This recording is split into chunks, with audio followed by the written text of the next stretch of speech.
Hi, my name is Taylor McCurdy and I'm coming to you from eco training here on Pridelands. My most favorite animal in Africa has to be the elephant that's behind me, and this is Kumo, you'll meet him.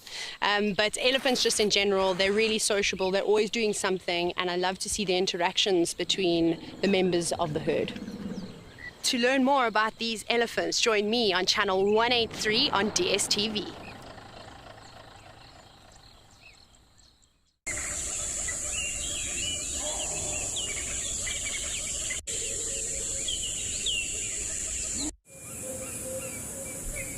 This program features live coverage of an African safari and may include animal kills and carcasses. Viewer discretion is advised. Jambo Jambo, and a warm welcome to you in the Masai Mara of Kenya. A beautiful sunrise today. My name is Tim and welcome aboard to your very own safari live from the African wilderness.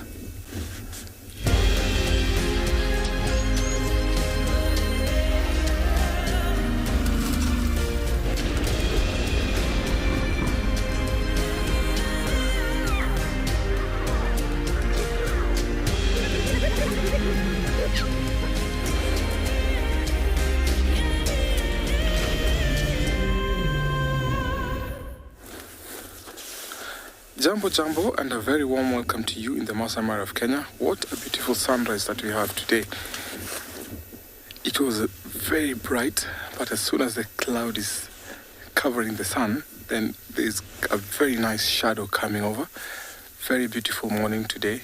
We hope that we get to see some lions and some elephants, because I can see them along in the distance. There's a lion that is walking in the very long grass just in front of us. It's a very warm and cool morning, which we also expect to see very nice activity, and I hope this will just be a good day for us here. I just want you to watch this amazing sunrise as the cloud is covering the sun.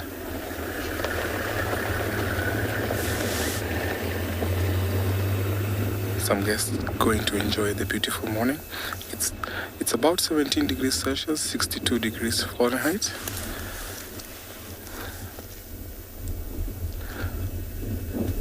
Look at the cloud. Very, very beautiful.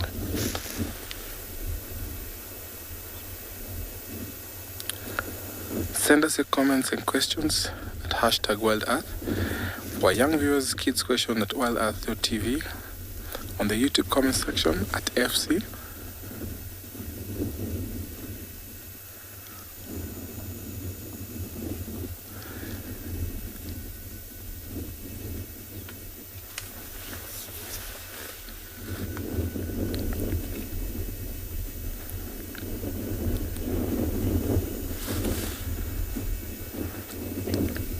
Bellatrix, beautiful sunrise it is.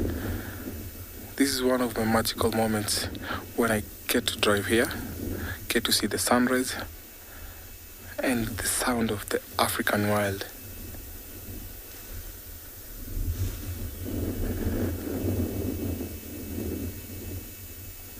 Howard lions roar in the distance, elephants trumpeting, I can hear birds. So it's time to go and check out for them and see what they're up to. Just before I got here, I saw a lion walking in the long grass. So it'll be likely that he is going to find the rest of the pride. And it'll be nice to see where he'll be taking us to.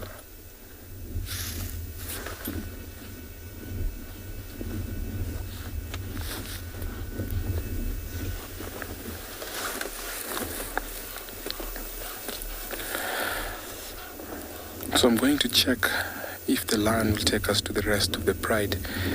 He's the young male that was normally with Olalashe, so I'll get to see if he'll take us to the rest of that pride. So as I do that, let me take you over to another live location.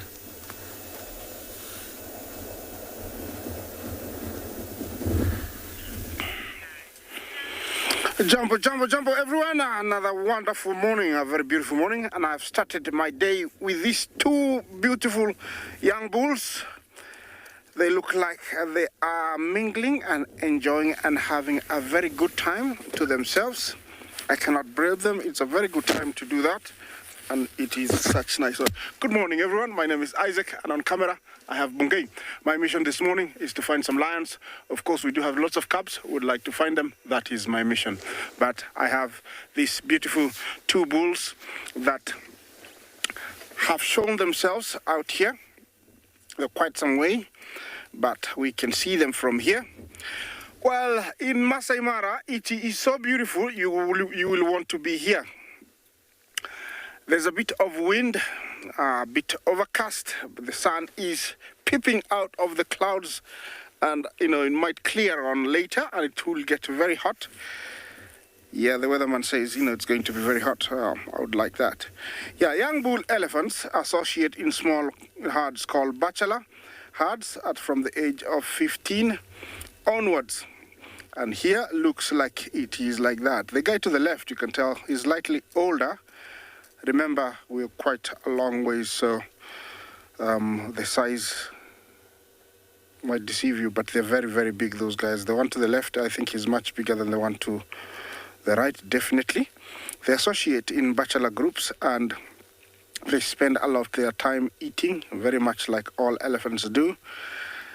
And out in the open, definitely it is grass they are feeding on. They need about 250 kilograms of grass each day. The guy to the left, he's got some amazing tusks. Look at them, From here, I can tell that. Those are modified upper incisors, and due to evolution and adaptation, they've grown to be very long and sharp for many reasons. One of them is to get minerals from the ground when they need to, like salts. We do get areas that have got much alkalinity or a different kind of mineral found in the ground, and elephants know that, and they do use those tusks to try and get it before using the trunk to grab it and put it in their mouths. Also, big bulls like this, they need tusks because the bigger you are, and also the more intimidating you are, the higher the chances of you mating with female in season. Well, it's such a beautiful view, but while it's cool, I would like to continue on, so let me take you to our next location.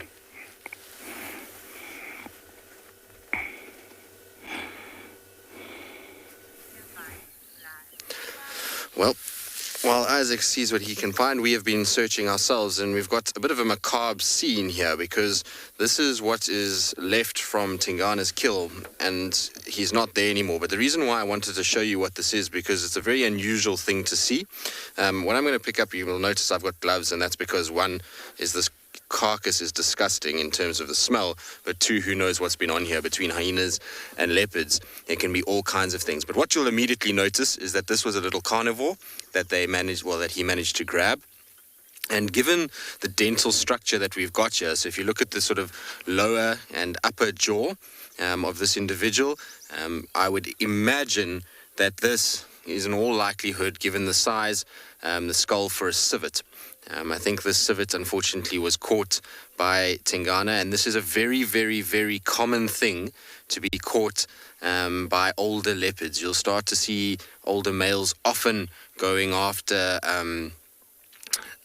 civets. They're slow. It's an easier catch for them, and so they start to resort to these guys and porcupines quite heavily as they get a little bit older and they get a little bit slower. Now, these two pieces really stink, and if this wasn't the sort of enough evidence, which I'm going to get rid of because of all the flies, I don't really want flies that have been sitting on rotten meat in my face, so we'll get rid of that and that'll take them away. But the sort of concrete evidence is this. This is the fur from a civet. What you can notice is that you've got a very white area with little black kind of hairs that sort of perforate the white. Very, very long fur as well, which is quite common in things like civets. They've got much longer fur than people give them credit for. And this would have been plucked off by Tingana when he was feeding on it. So he would have taken these and then he would have eaten the meat. And like I say, the carcass is done. It's not a very big animal to eat. And in the course of the sort of day yesterday, I would imagine, or 2 days, who knows how long he was there for, he's kind of fed on it and obviously dropped a little bit last night, which is why the hyenas have kind of eaten that skull area. But it's just a really cool thing to see. Like I say, it's not something that is common in terms of kills that we pick up, and it's really cool to be able to kind of piece together a puzzle, because obviously yesterday we were here and we knew that he had a kill. We could see by the size of his belly, we could smell it, but we just couldn't see what it was. And when I saw the piece of meat in the tree, it was so decayed at that point and so in such a thick, dense tree that it was very difficult to see what it was. So we had immediately just assumed impala or bushbuck or nyala, given where we are, but in fact it was a civet, which is quite a shame because we had a civet that used to come into camp quite regularly, and I'm hoping that it's not this individual. I know a lot of you are saying, shame, poor civet. It's part and parcel of life out here. It's very, very difficult for these animals to survive. They are heavily preyed upon, and a lot of people often ask why here in the Sabi Sands we don't see a lot of the smaller cats, so things like caracal and serval and the likes, and that's because of the leopard population. Leopards will absolutely hammer those smaller cats, as well as things like civets, even genets, quite regularly. So really, really interesting. Now, what's also interesting is, because I've forgotten to do it, is that my name is Tristan, for those of you that don't know who I am. And on camera I've got Theo. You'll also notice that I was wearing gloves, and that is because when you're touching those things, you do not want that on your hands, that's for sure. So we'll just pop those in the bottom, make sure that they don't go anywhere near us, and we'll try and carry on and see where he's gone. I'm going to quickly just check this water point here to see if he had a little drink, and then from there we'll try and see if we can get onto some tracks.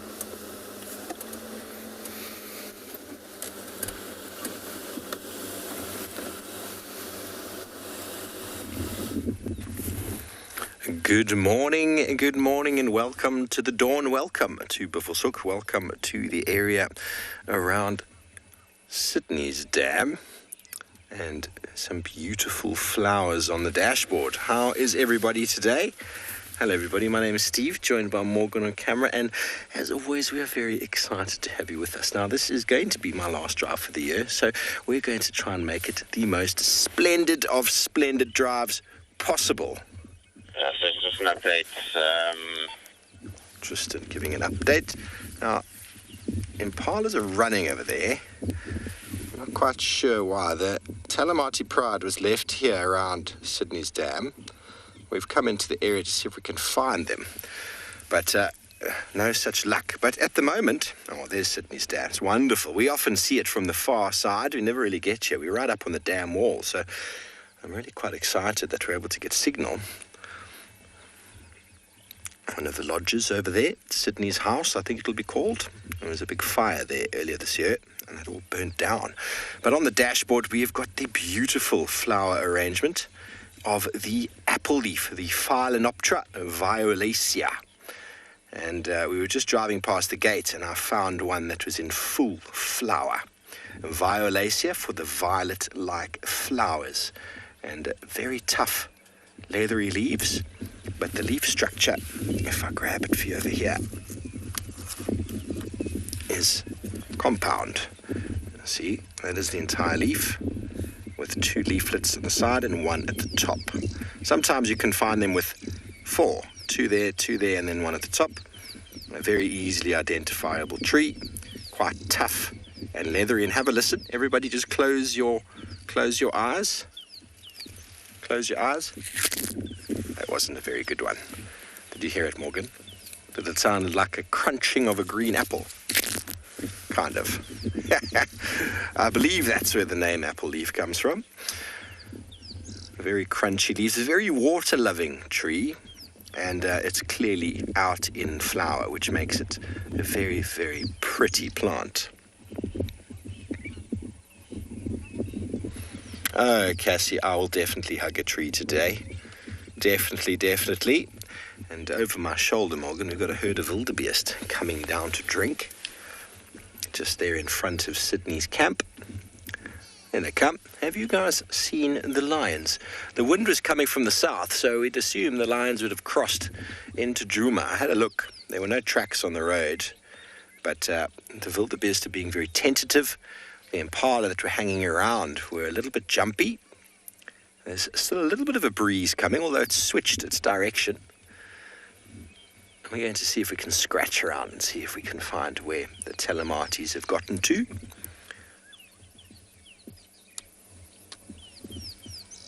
Wonderful herd of wildebeest. Manyeleti wildebeest. They've come from the right, which is Manyeleti. Bear in mind, all of these large reserves are all adjoined. No fences. They used to be separate farms many years ago, and they've all dropped fences to include much larger areas.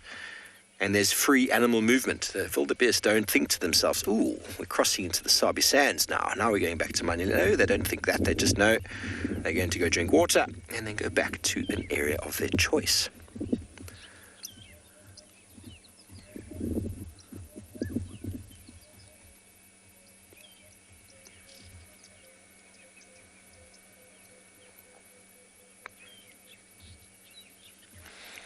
Okay, so that is our plan for the morning. See if we can find some tracks of the telemates, and then I'm going to hug a tree.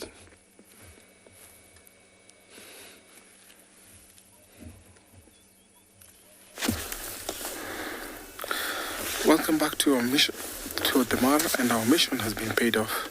This lion that was walking in the long grass has finally come to a stop. His stomach is big. It seems like he ate yesterday. He's all by himself. Not sure whether the rest of the Ololo Pride and Olashi are still around.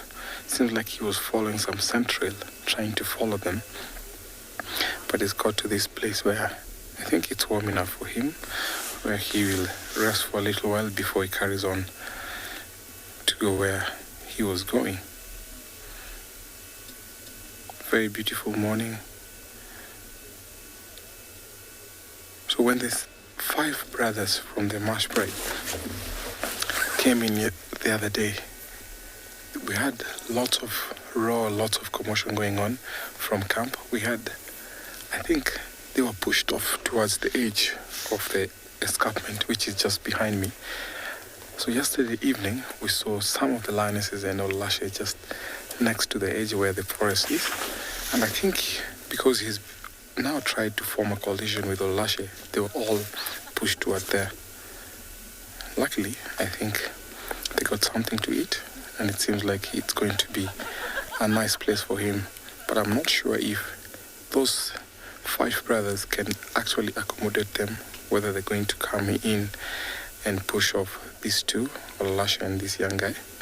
So it will be interesting to know and to see what will happen. But it seems like he's quite comfortable, but very shy.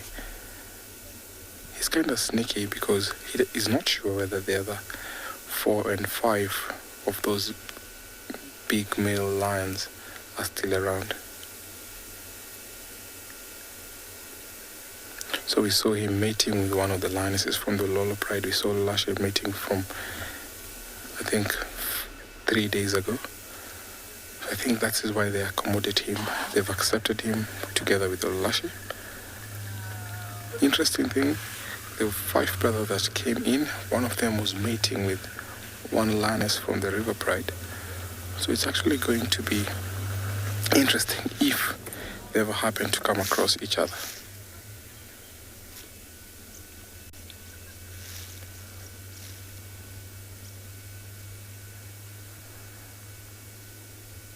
So for those who will want to know him, he comes from the Owino Pride. His mother is one of the lioness from the Owino Pride. So he's been moving in with Olalashe. Olalashe came in and became the pride male for Owino. So that's why he's forming a coalition with Olalashe. So I'm going to sit here and wait what this guy is going to do, as maybe he's going to take us to the rest of the Ololo, and maybe if Olalashe is around. So I'm going to take you over to another live location.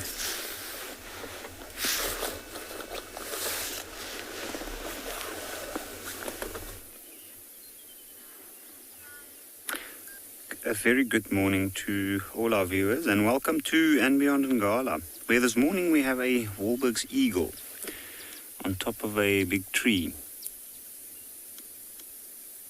And you can see he looks quite alert, or she. What's interesting about this one, it's actually a pale morph. You can see that's a massive tree with a wide view over the area. Now, myself, I'm Yapi, and behind the camera we've got Owen. And this morning we thought we'd come and check the clearings in the eastern part of Ngala to have a look and see if there might be any general game around this area. Now, normally these clearings, as we can see and have a look, there's quite a few impalas in this area. You can see, oh, that's actually very beautiful, just some of them lit up by the sun. Most of these guys are males. In fact, I actually haven't seen one female here. And they looked a little bit nervous. We heard some alarm calls coming. You can see they're staring in all directions. Just look at those ears moving up and down. He's also checking out the other males.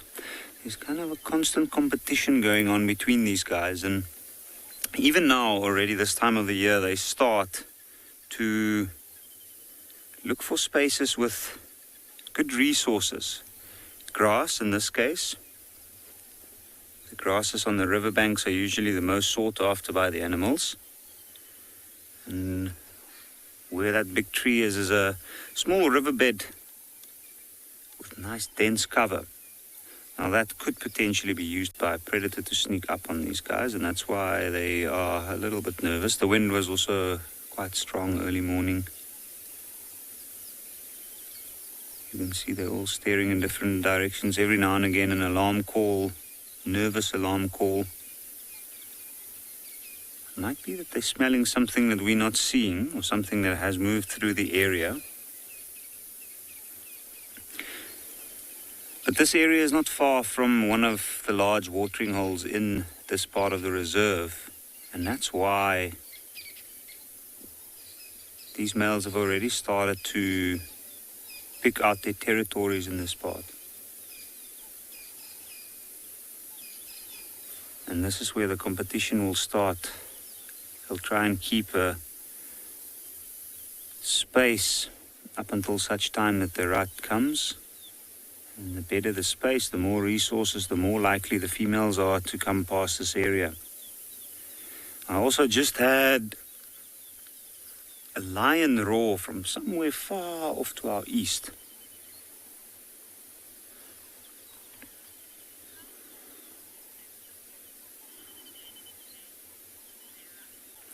Sarah, I'm not sure what the temperature is going to be today. The report I checked out this morning, they said it wasn't going to be too hot, but it'll probably get up to about 30 degrees Celsius today, maybe a little bit warmer. But there is a bit of cloud cover, and it might come and cast its shade over the area, which will cool it down drastically. You can see, have a look, that Wahlberg's eagle is just preening itself. what a beautiful eagle. Brown wings, a white body. Normally these eagles are a uniform brown color, and I know that this particular one is part of a pair. The other one is a normal brown color that you see more usually in this particular area. And these two have been nesting here for quite a while.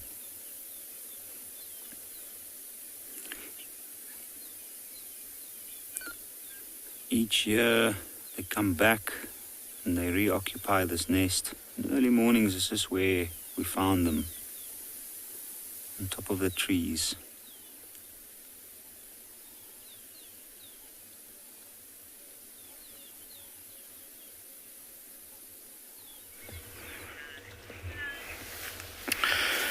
Well, look at what we have here.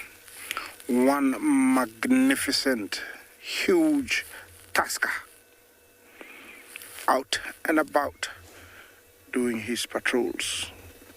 Not very happy about me, and he is in must, and so I have to be very, very alert. This is a time when they can attack or react without warning. The mast gland swells. It's very close to the eye, and just below the eye there. Sometimes it clogs, causes so much pain, and with that pain, it increases the temper. And you can tell it is a dripping.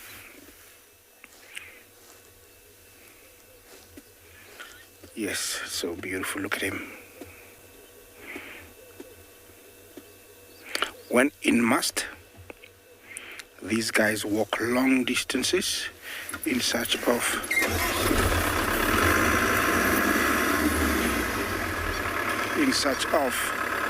females to mate with. You see that, how he reacted? I think I'm gonna get out of here.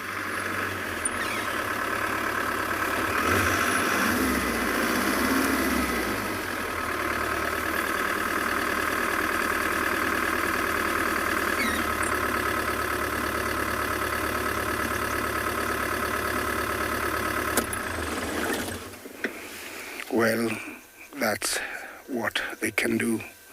They can attack without warning, and it can be very, very fast. He's still thinking about what he wants to do with me.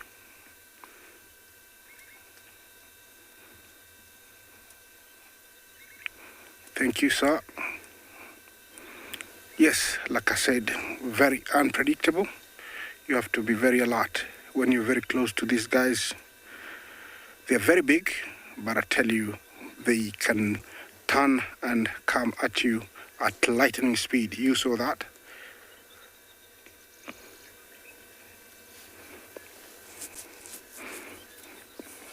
Beautiful.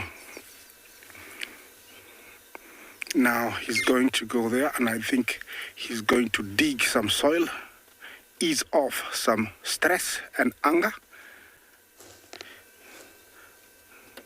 I'm going to try and reposition so that we can see what he's doing.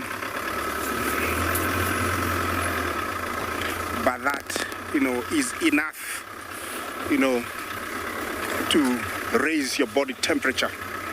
And if you've never experienced that, you might need to go to the bathroom after that.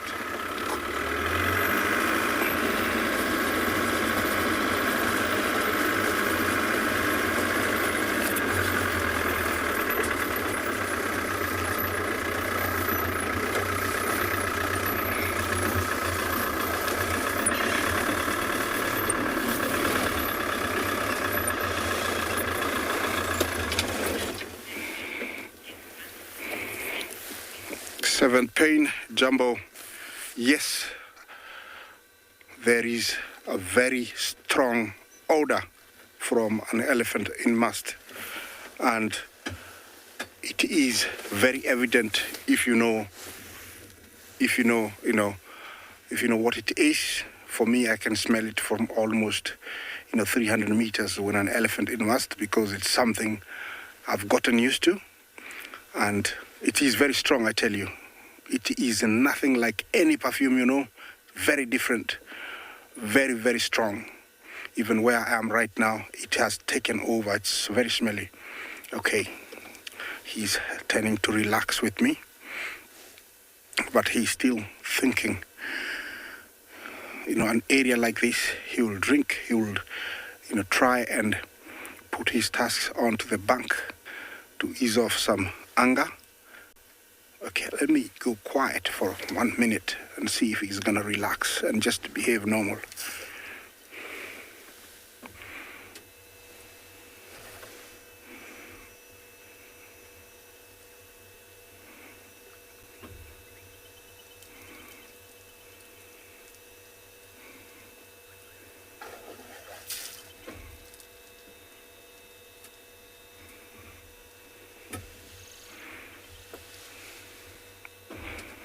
Yeah, he's still not sure about me. And I have to be very careful that he's not very far for him to come for me if he wants to. Yeah, the turning and the moving. The turning and the moving of the head. It's a sign of, I'm not happy. I'm gonna stay here, see what he does. Let's see what's happening in another live location.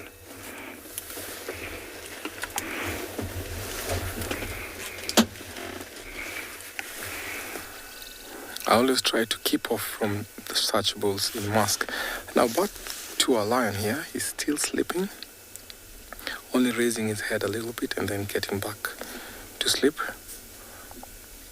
Now before he becomes a pride male, then he has to go lots and lots of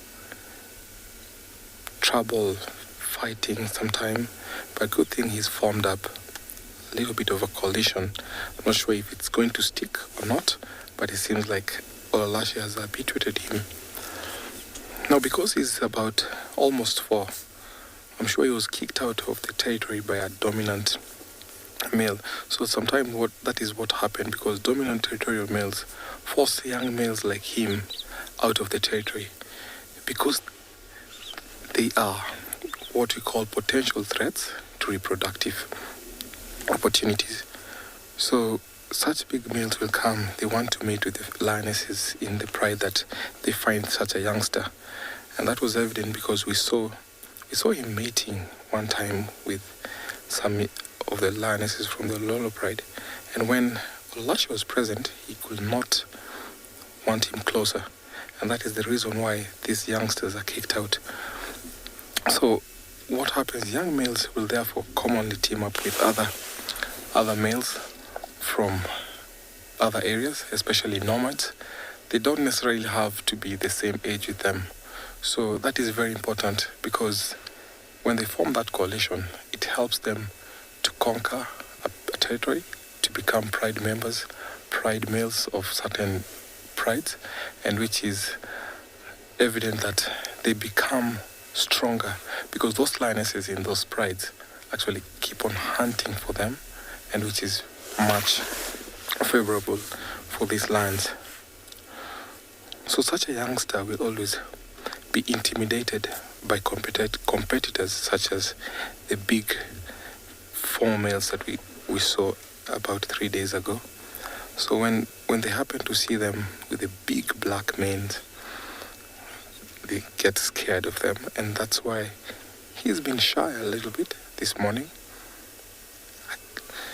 Mostly, if he was a dominant male, he will always roar to announce his presence. But he doesn't want to make his presence known, because if he roars, the other lions will get to hear him, and then they might come to challenge him. So before he becomes a prime male, he has a lot to go about. So I'm just going to wait here for a little while to see what's going to happen. If it's going to take us to the rest of the Lolo Pride, if it's going to take us to Olalashi, as I take you over to another live location.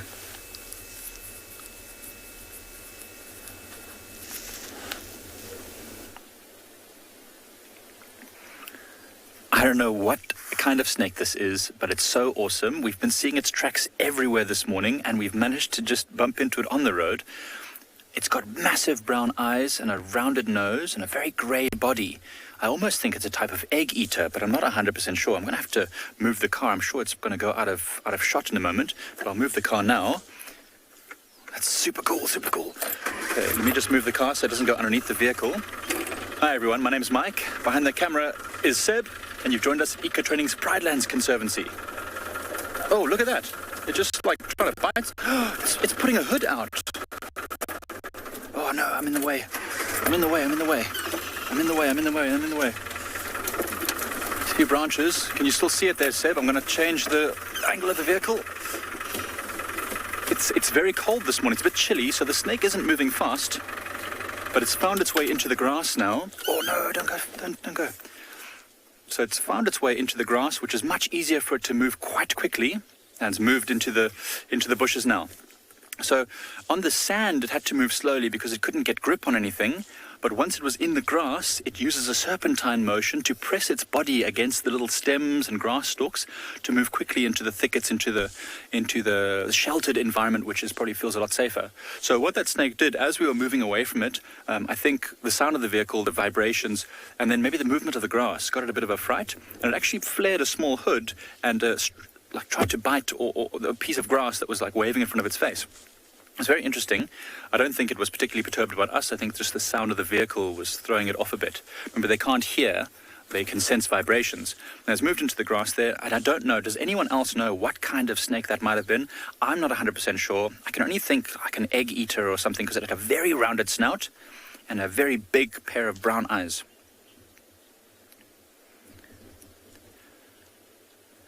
Jolly Whiskey, it could do, potentially. I've never seen a cobra with those particular colours. Plain grey on the back, paler underneath, no barring or stripes or colours in any way, and that very rounded nose and those massive eyes makes me think it's probably not a cobra, but it could be. I'm not an expert on snakes. I know some of the common ones, and I know what they do to people, like the venom and stuff. But the hood, many snakes can make a type of a hood, not a full hood like the cobras do, but some of them can just flatten their necks a bit. Even the mambas can flatten their necks, almost making a type of a hood. And some snakes actually just expand the neck, pump air, and make themselves look bigger. So it could well be one of the cobras. I don't know, snouted cobra, a young one? I don't think so. Jolly Whiskey, I'm not sure. I know it was a cool-looking snake, though. I think snakes are amazing. Ooh. Black mamba would be a good guess. The colors, when we first saw it, Seb and I both said, is that a juvenile black mamba? But the head shape is all wrong. A black mamba has a head shape like a coffin, very, very angular, long snout. That one had an extremely short snout. And a black mamba's eyes are not so big compared to the size of its head, whereas this snake had huge eyes. I think I'm going to have to look it up, in a little bit to see. I haven't got my snake book with me, but I'm really thinking some sort of like an egg eater. I don't know. I'm going to have to check it out. It looked like it had a very big gape, like the mouth looked like it extended right past its eyes. I don't know if any of you at home took screenshots. That would be great to help, because I didn't take any photos. But if you've got screenshots of that snake, we can help to identify it later. I'll go and look it up.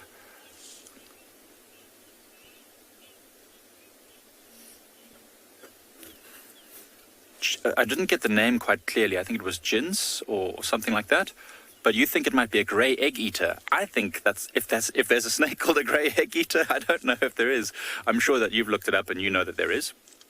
So, gents, I think if there is a snake called a grey egg eater, of which I'm sure there probably is, I trust your judgment on this, then that's what I would guess. Because my first thing, so I've seen a rhombic egg eater before, which has got beautiful chevron patterns on its back, and it had exactly the same body shape as that snake and the same head shape. So that's what I think it is, which would mean that it's a completely harmless snake to us. I don't even know if they really have fangs, because they mostly just eat eggs. They'll be able to open their mouth very wide and swallow eggs whole.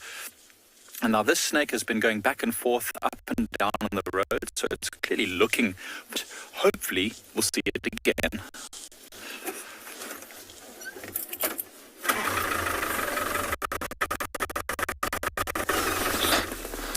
Welcome back to our sleeping lion, and it seems like he's not going to move around anytime soon.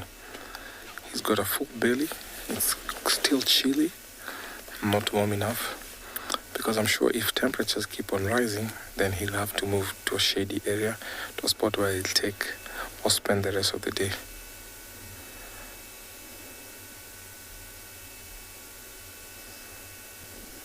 I'm happy for him because the Lolo Pride have actually habituated him, so when they hunt, they actually welcome him to eat. They've taken him like one of their pride males because he associates himself with the Olalashe, so that is a good thing to note.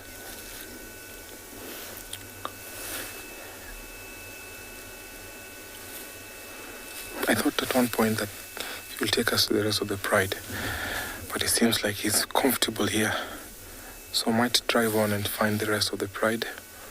Maybe see if I can come across Bahati's mother and whether she will take us to where Bahati is.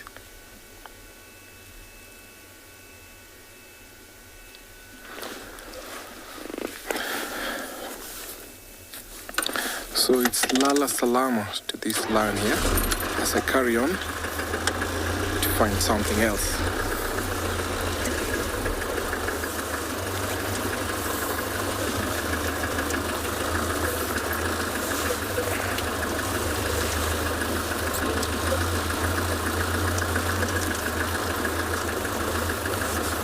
So let me take you off to another live location.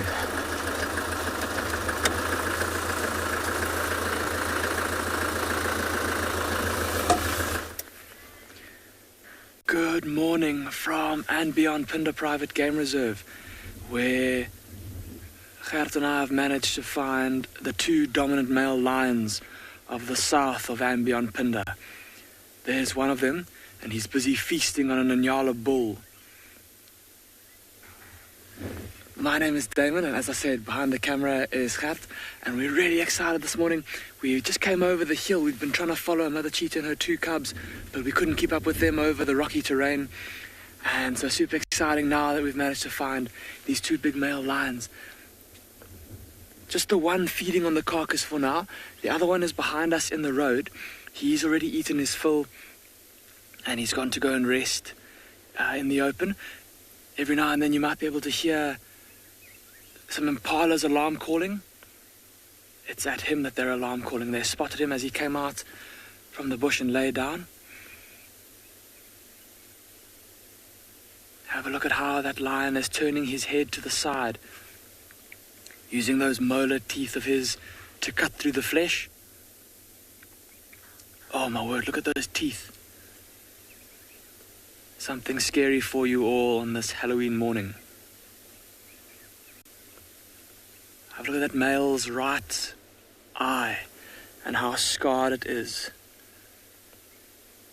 One of the defining features or facial characteristics of this particular male, the slightly larger of this coalition. There's those impala alarm calling behind us.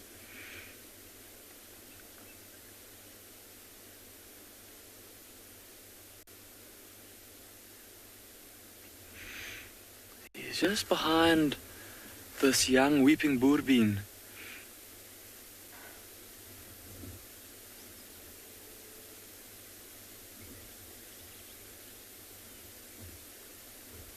He's looking up into the tree there. Maybe at the moving branches that are kind of waving in the wind.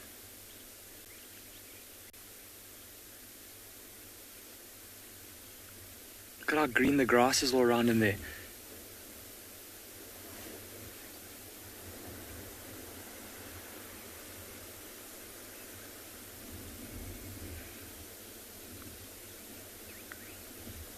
Just a testament to the rains that we've been having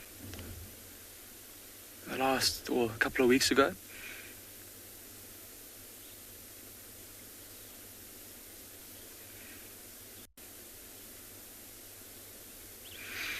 It's quite tough to see from here, but I don't know how much of this carcass is left. Looking at that other male, his belly was quite fat, so he'd obviously fed very well on this carcass. I'm just going to have a look through my binoculars to see if I can get a slightly better view of this Unyala. Oh yeah, there's still quite a bit of meat around the ribs.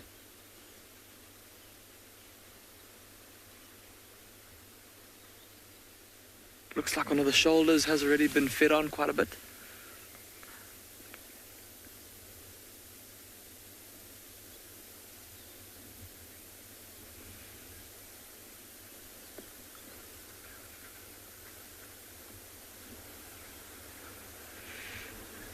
And ordinarily at this distance, you'd be able to hear those teeth and those jaws as he kind of crunches through the hide and through the bones of this carcass. But because of the wind blowing, I don't think we're going to be able to hear too much. Gert and I are going to stick here with this male lion and watch him as he finishes eating, and we'll call you back if anything changes.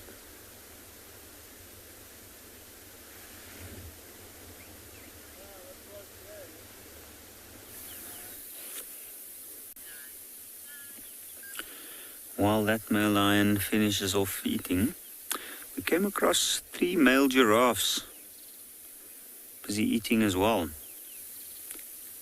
They're eating something completely different. I know from here we can't really see it, but that tree the giraffe's feeding off is a knobthorn. If you look closely, you can see the heavily hooked thorns. And notice how this giraffe just sticks his head straight in there. He even strips it. Takes a branch in his long soft lips and then just strip the leaf straight off. He's doing it quite quickly as well.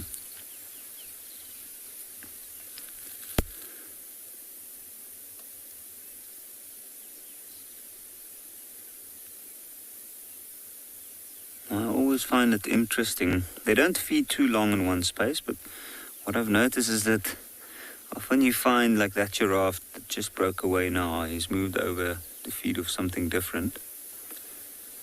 And after not long, you get the others also turning that way and following that one, and then they all gather around one tree or bush.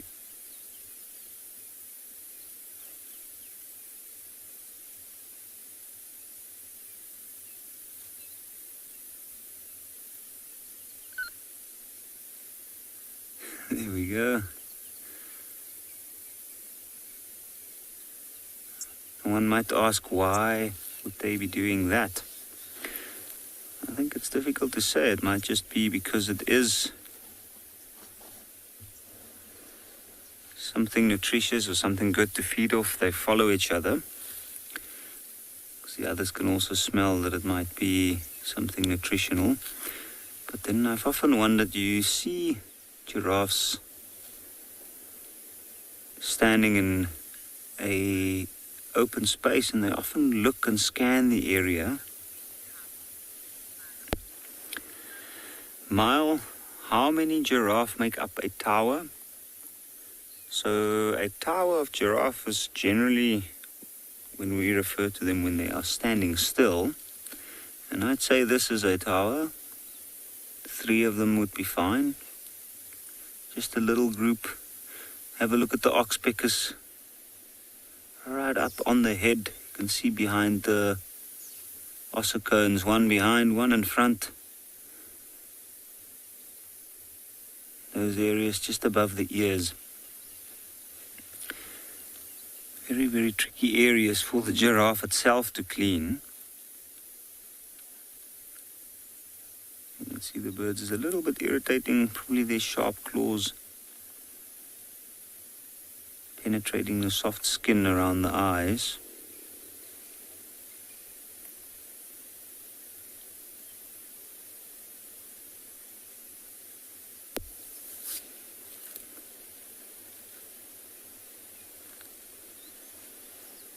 Now they've also almost completely disappeared.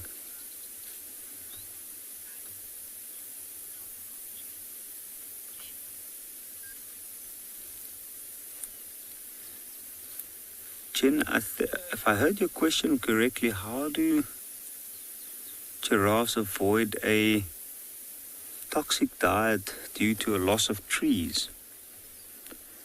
That is a good question. I don't really know.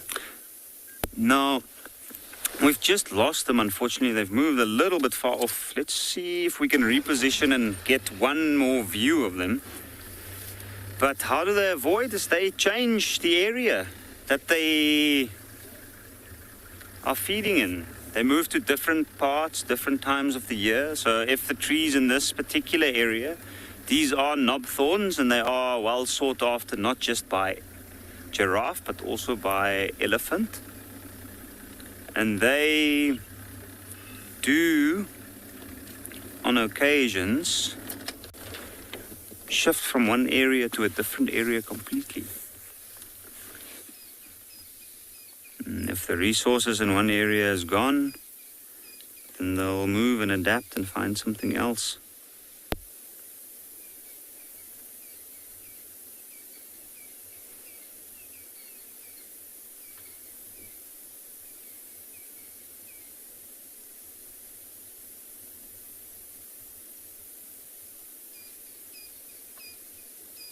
I find it amazing that these animals, they look so gentle, they look so fragile, and then they feed over a tree like that, as if it's nothing. You can see they are literally stuffing themselves at this point. And we find early morning that they stuff themselves. They eat as much as possible, as quickly as possible. It's probably going to get very hot today, and that's when they will rest. Jake, what's the tallest giraffe I've ever seen?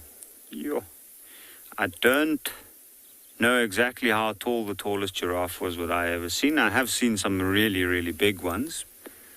Big males, much bigger than these three. These three looks like 3 young ones. But on average, a male giraffe can be over 5 meters tall, which is really, really, really tall.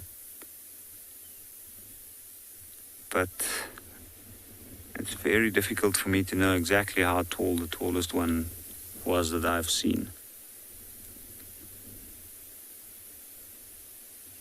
And usually the big bulls, they move on their own, where younger ones like these ones, they'll travel in little groups like this one we're seeing now.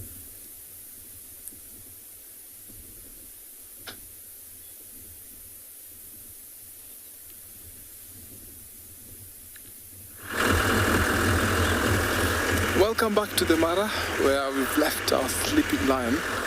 So I'm actually driving where I had the roar last night. So sometimes you might find the lions sleeping in the least long grass, or maybe they might be in the forest.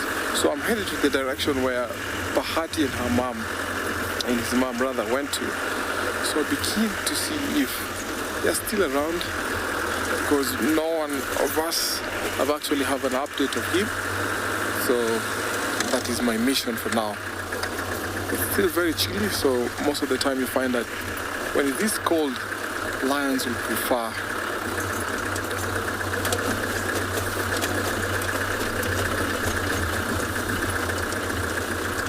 Sasi Ann, thank you so much for your question.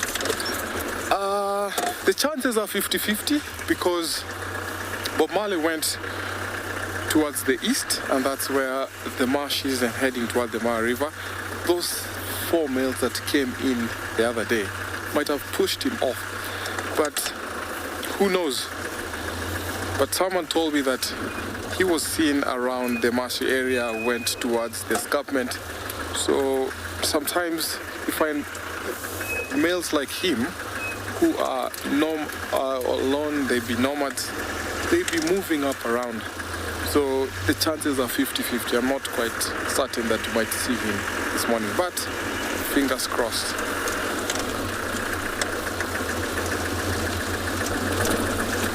So within that forest is where Bahati and his mom went to. So I'm driving slowly to see if I'll be lucky to find them. But since there's nothing at the moment, let me take you over to another live location.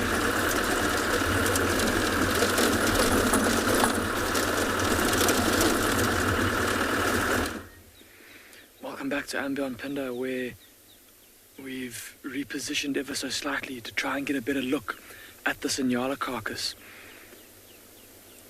Let's see how that male lion is still picking the meat off of the bones. On closer inspection, the carcass is not as fresh as I originally thought. Have a look at how covered in maggots it is. Oh my goodness.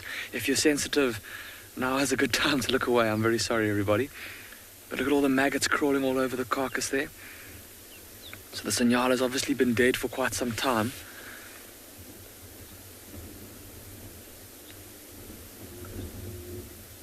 That lion looks like he's still relishing this opportunity to feed, though. Look at that tummy of his. He's got a bit of meat in there. It's not super full, not nearly as full as his brother's tummy was. So the Tswalu, like we said, obviously been dead here for a couple of days now. Perhaps killed by a prider, or perhaps killed by the pride of lionesses that lives in this area, or maybe by a single lioness, maybe even by something like a leopard.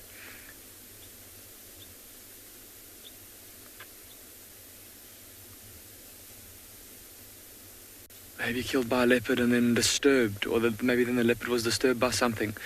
Why it was unable to get it into a tree or get it under a thicket.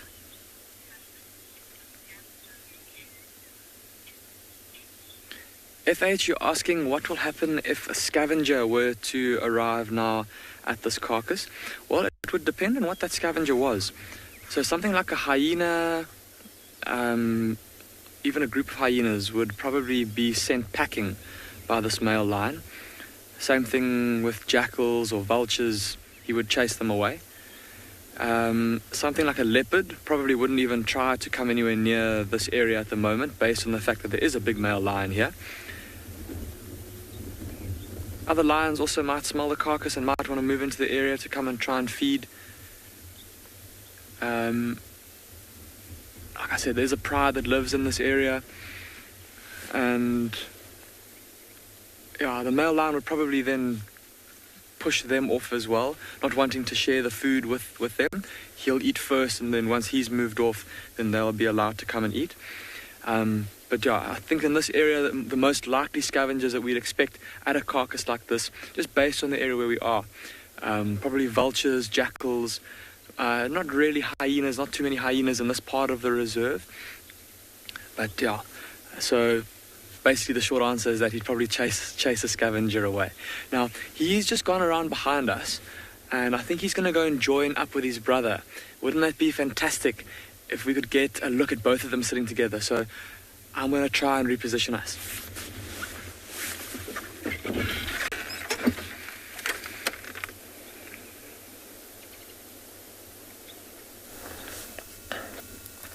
From the three lion brothers to here in the Mara, where we have a not commonly seen bird of prey.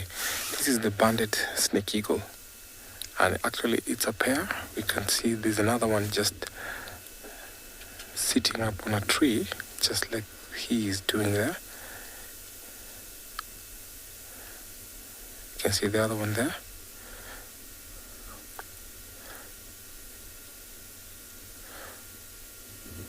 So these banded snake eagles come in. We have another one called the southern banded snake eagle that sometimes we find them here in the Mara. We have also the western banded snake eagle.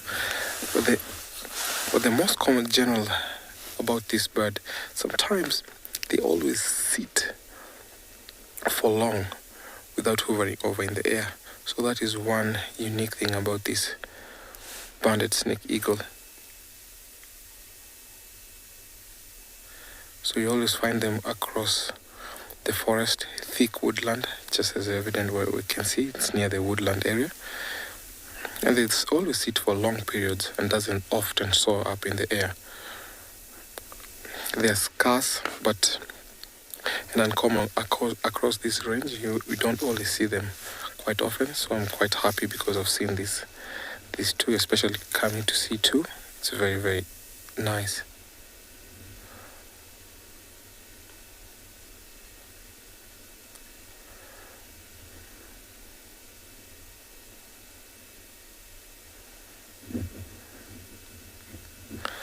Alison, I'm glad it's a new bird for you. You should put it in your list. I like to know your count of birds, especially here we have lots and lots of birds. So I'm happy for you since it's a new bird. Put it in your list and the date as well.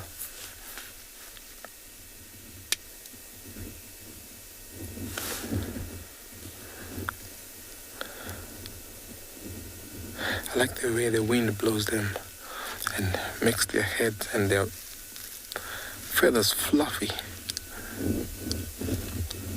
A very patient bird is actually waiting to see if rodents will appear, snakes.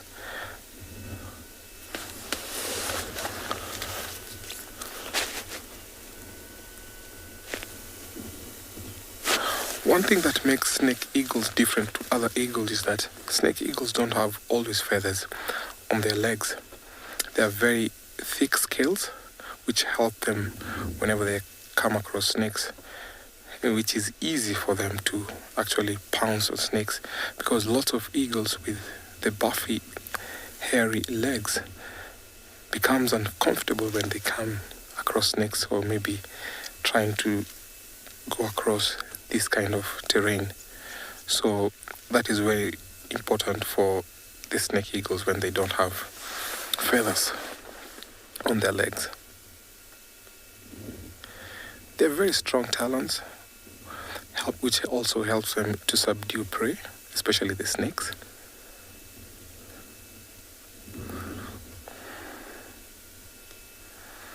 What a good morning for me, because I got to see two, not only one.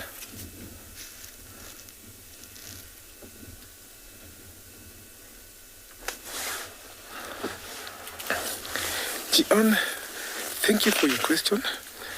So I'll have to actually get you to my bird book so that you can be able to see.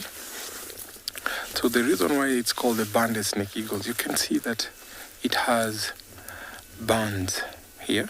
And when you look at the tail, see the bands here on the lower part of the body. That is the reason why they're called banded snake eagles. So we have number 5, which is the southern banded snake eagle. Sometimes these two birds can be mistaken. So it's very important when you're looking at raptors, you look at the bill, you look at the legs, and also the band.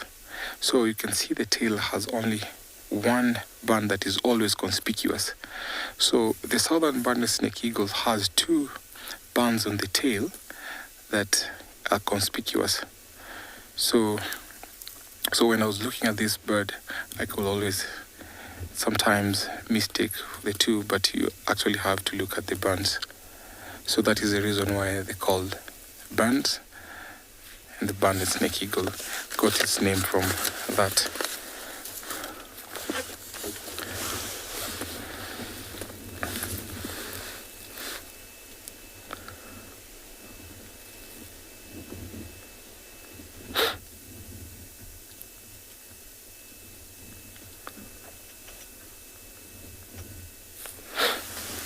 Alain, thank you so much for your question. So snake eagles will not necessarily go for venomous snakes. They will go for all sorts of snakes. So we have green grass snakes that are always common in the long grasses. We have egg eaters, and we also have other venomous snakes. So they'll take both non-venomous to venomous snakes.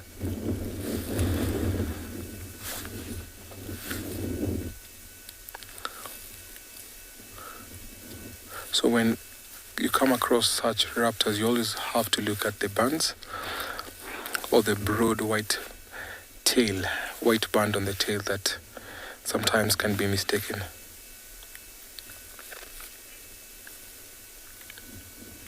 Because this bird always sits for long periods and don't soar, So I'll just leave them to go on their daily or morning activity. I hope they'll be successful to find a snake or a rodent as I take you over to another live location.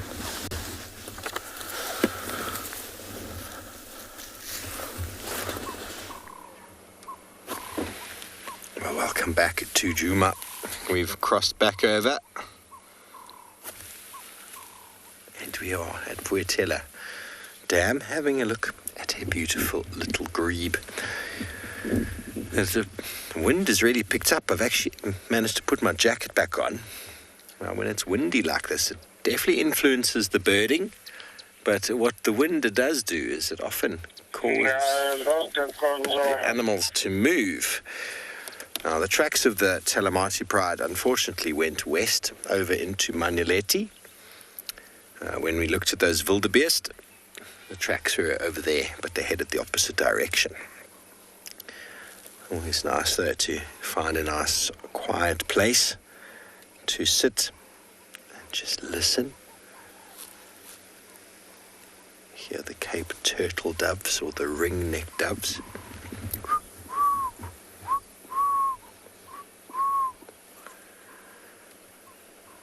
Now, since the beginning of this year with the rain, the majority of our watering holes have become home to these little grebes.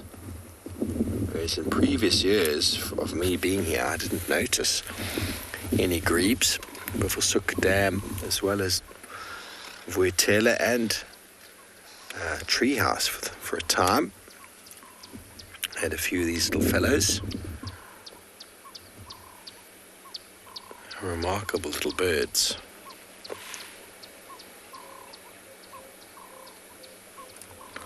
So we're back on June. We're going to do a little scratch around, see if we can find any tracks on our way down as we head down towards the Eagle Owl Nest to see what's going on there. My last opportunity to see what's going on with the Wig family. And I don't think anyone's actually checked the southern boundary, and the wind has changed direction since last night, so it is very possible that the Unkuhuma Pride decided to turn around and come back if they didn't catch anything south already. So let's go and have a look.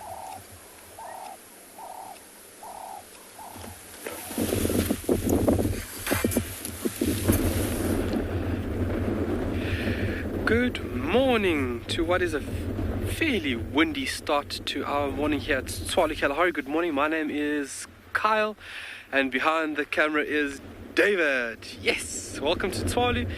We have decided to come and see and visit the rock stars. We are currently at the Burrow system. It is a little bit windy, a little bit overcast this morning, so the emergence time should be a little bit later. But we are ready and waiting, and hopefully we have some activity. We haven't seen him in a few days, so doing a general update would be fantastic. Get a little meerkat action.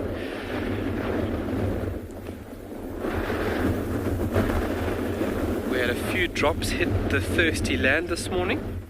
At about 3 o'clock we had a little bit of thunder, a little bit of lightning, and a few drops, which is much needed and much received, well received. But nature's been very creative this morning with this beautiful, very creative sky that we have. So looking at clouds give you a very clear indication of weather movement or changes in the atmosphere. We've got a few cumulus, which are these low-laying dark individuals, and then we've got a higher layer that's almost like a blanket that's covering that top section.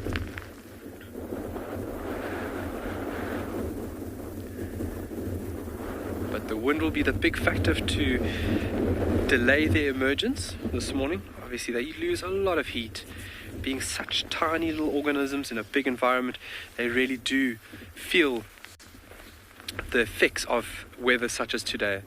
So we're going to be waiting out here, and I'm sure they'll be out soon, and then we can see and get an update from their side. Otherwise, we're going to be looking for all the small things in between the shrubs over here. A lot of things will be sitting and just holding out until favorable conditions emerge. Even things like this little camel thorn is a safe haven for a host of different little organisms. Insects hiding behind the bark, insects hiding behind the leaves, in the thorns, you name it. And it just, like yesterday, is having the luxury and the time by sitting and waiting and looking and observing, so that you find all these beautiful little things. Patience is key. I wish I'd learned that from my mother when I was much younger. And now that I'm a guide and starting to mature, hopefully, I've now realized that patience is a very important thing in multiple aspects of life, not just guiding, but multiple. So looking over here,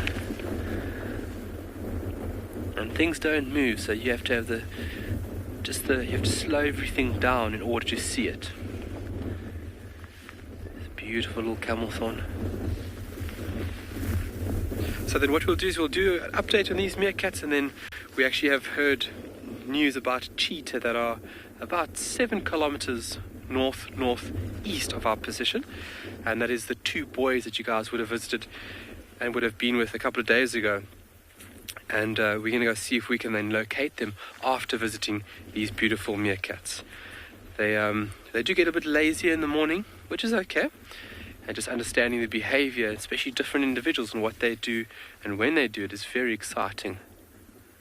I don't know if David can give us a little glance over here.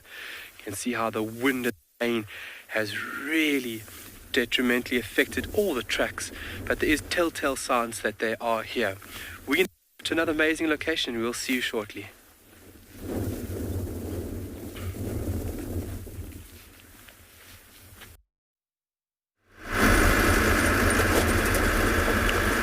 Well, Kyle, good luck. And I have left the marsh because there was a lot of lion tracks everywhere, but nobody in sight. So I decided to move on, see if I can find the Owinos, and I'm in their territory now. There is nothing much I can see, but as you can see, it's really, really overcast today. Beautiful temperatures, it's nice and cool. This is perfect habitat for them, although I haven't seen them yet, but I'm hoping that they're going to be somewhere.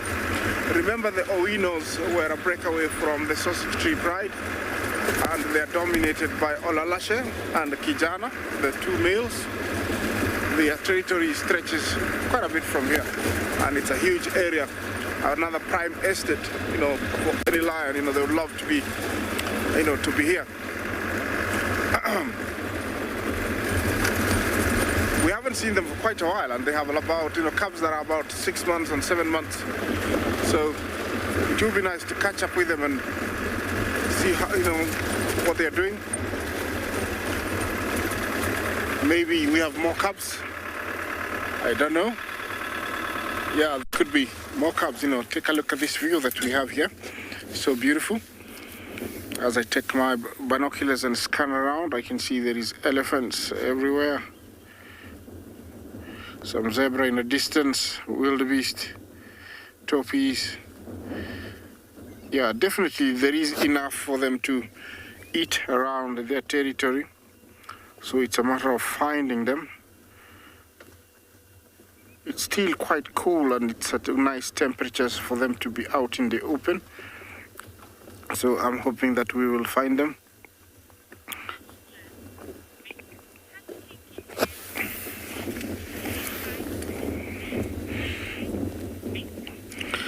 Meek Jumbo, has kinky tail and sausage tree been seen lately? Yes, about 3 days ago. One of my friends, who is also he works for the Mara Predator Project, who follows every cat in the Mara, saw them, and they were on a kill in the Sausage Tree Republic, and they were all very, very, very fine. The only one that was missing was the male, but everybody else was there. Kinky tail, meaty, and the cubs, they were all there. So it was, they're there, so it's perfect. This looks like 2 young bulls who have started a small bond, or, It's normal for them, to start this kind of bond at a very early age. And looks like they're very happy in a very happy place. So let me leave you with that site as I get ready to move on. Let's take you to another location.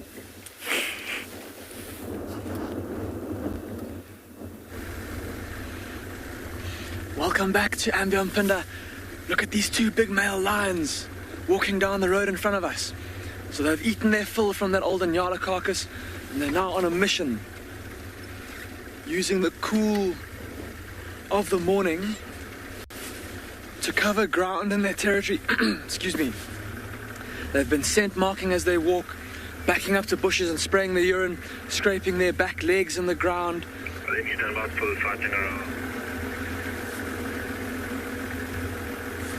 Look at that beautiful scene.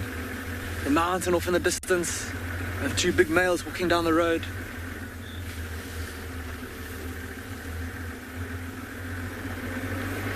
Sean, you're asking how far we are from the lions? We're keeping a distance between ourselves and them where we can see that we're not affecting them. Whenever they turn their ears back towards us, it's when that we're maybe being a little bit too close and they're listening to us and not listening to what's in front of them. And I would say that's maybe about 20 meters or so that we've been keeping away from them. There they go, heading down the road. I see some other vehicles that are also here in the sighting with them, and unfortunately there are quite a few other vehicles that are wanting to come and see these lions, and we've had an amazing sighting with them so far, getting to see them feeding on that Nyala a little bit earlier, and now getting to watch them walking down the road patrolling their territory. And from here they're probably going to keep on heading down into the valley below. There was one of the prides of lions in the area, the pride that lives in this area, was seen in that valley last night, so they might be on the scent of those lionesses to go and try and catch up with them. What a fantastic morning, or start to the morning it's been so far for us here. So Gerrit and I are going to leave these lions, head out into the plains, go see what else we can find for you this morning.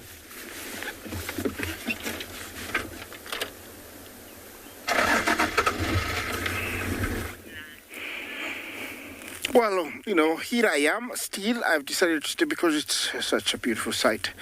These two bulls are just enjoying company. There has been a very interesting kind of attitude towards the environment in the Mara by elephants and other animals. When I say that, I have seen an increase in small bulls this size. There are very many. Also, lots of young ones. We've had a beautiful elephant baby boom. Also, apart from them is big bulls. We're seeing them. So it means, and it tells me that the ecosystem is really working well for them. Means that all the shrubs, bushes, and grass that they need is available here because they're everywhere. There is a warthog who's walking to the left of the elephant. You see him? Yeah. Every now and then something crashes. It crashes to our frame, but it's very okay.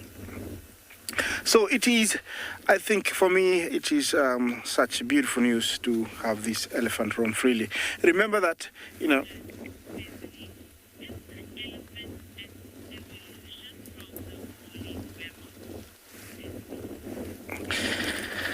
I think, well, I can say that I don't think they have similarities, although the woolly mammoth was very woolly. It was much, much bigger, and it was living in the ice age. Well, I'm not very well aware of exactly how I could explain that.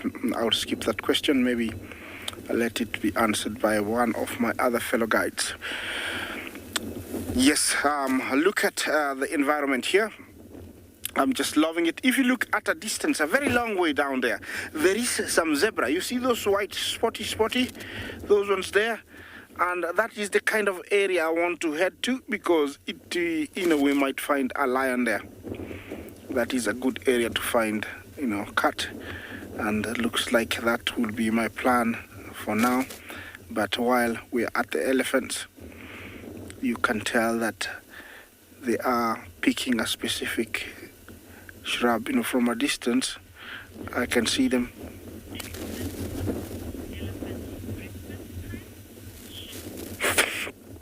Sean, is it elephant bull breakfast time? Yeah, with elephants, it's always breakfast, lunch, and dinner. They're always eating and constantly trying to fill up an empty space in their huge stomach. Thank you for your comment. Yeah, they're always eating, elephants. 18, 20 hours of a day is just non-stop eating.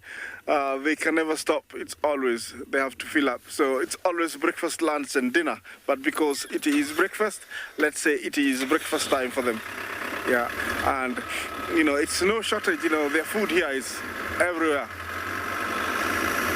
Okay, it looks like we might have to try and find something else, but we will get closer to elephants because when it gets warmer, we do get them coming to the plains and sometimes towards the forest and marsh, and it's always a good time to have a good interaction with them when they cross the road or when they come to the, very close to the road.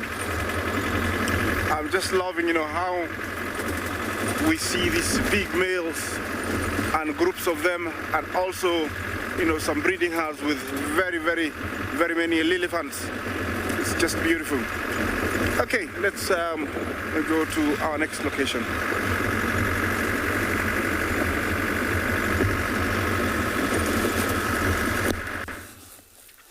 Welcome back to the Mara, and we have a lone elephant bull. Now, just back to Isaac's question. Elephants are modern, from the evolution of the mammoth, but it's saying that about half a century, 500,000 years ago, they split into Asian elephant, which diverted into mammoth. So that is the far that I know about the mammoth and elephants. So this lone bull here is so big. I haven't seen this bull for quite a while, and it's very interesting when you come across such big bulls. So the first thing I always look for is, are they in mass or not? Because elephant bulls in mass can be a little bit tricky, can a little bit be uncomfortable when you get too close to them.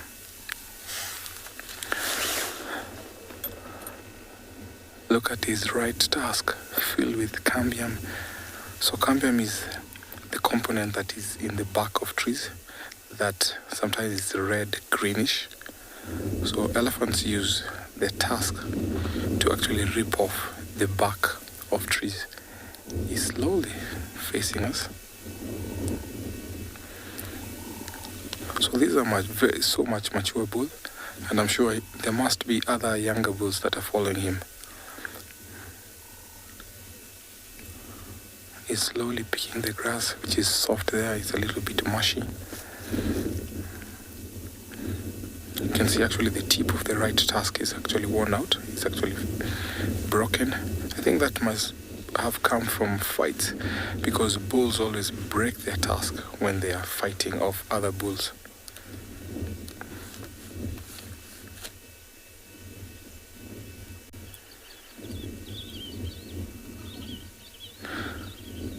A little scratch on the eye.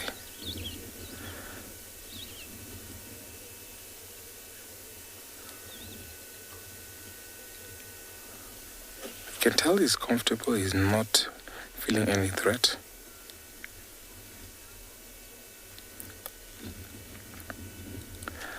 James, thank you so much for your question. I'll put him approximate to about late 30s. Late 30s, I can put it to about late 30s. If not late 30s, maybe early 40s, because he's a big one. We rarely encounter such big bulls here.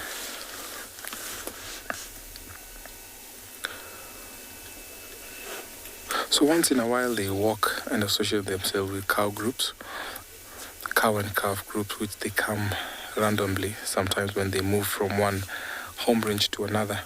And that is how they come across and actually mate with the females in those herds.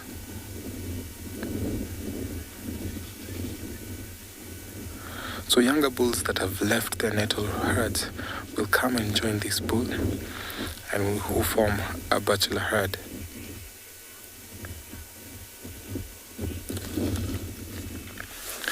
Lane, thank you so much for your question. So when I'm aging elephant, I look for certain factors. I look at the size. You can actually see the gap between the tusks. So that trunk there, older bulls tend to be thicker and bigger. The size of his head, the actually size from the shoulder all the way to the foot. So the height, size, the limiting factors that we tell when you're looking for, or when you age elephants, you can tell he's about 4.5 meters, almost 4.5 meters. You can look at his trunk, the base of the trunk where it's actually between the two tusks. They tend to be thick and wide. Sometimes tusks don't really tell the age of elephants because we have bigger bulls, bigger elephants that have no tusk at all. They have very short tusks. So when it comes to aging elephants, I do not necessarily look for the tusk.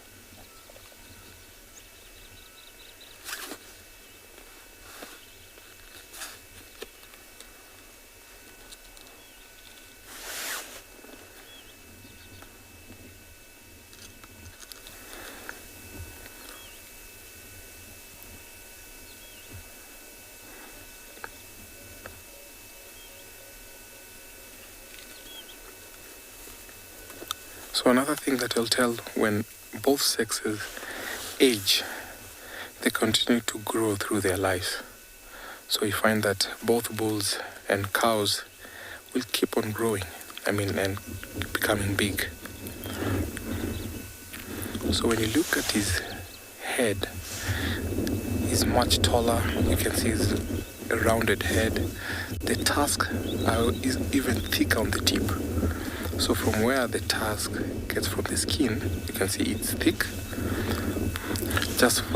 from just below the lip. And that is how you can tell from big bulls.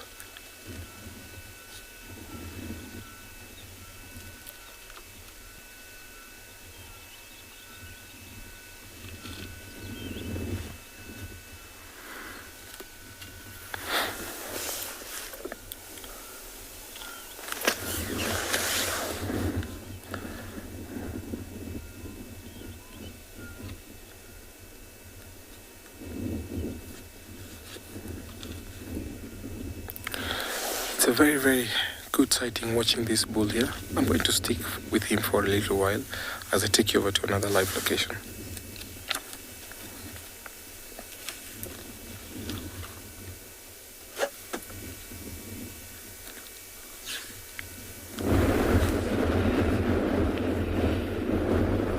Alright, welcome back. We're still waiting for these little meerkats to emerge. And myself and David are just appreciating all that nature has to offer. All that nature has to offer this morning, which is incredible to feel all of this stuff move around us. You don't think about, the movement of a lot of items when you're sitting on planet Earth, and especially high up above us, which is pretty incredible. And it's really Mother Nature's way of being very, very creative.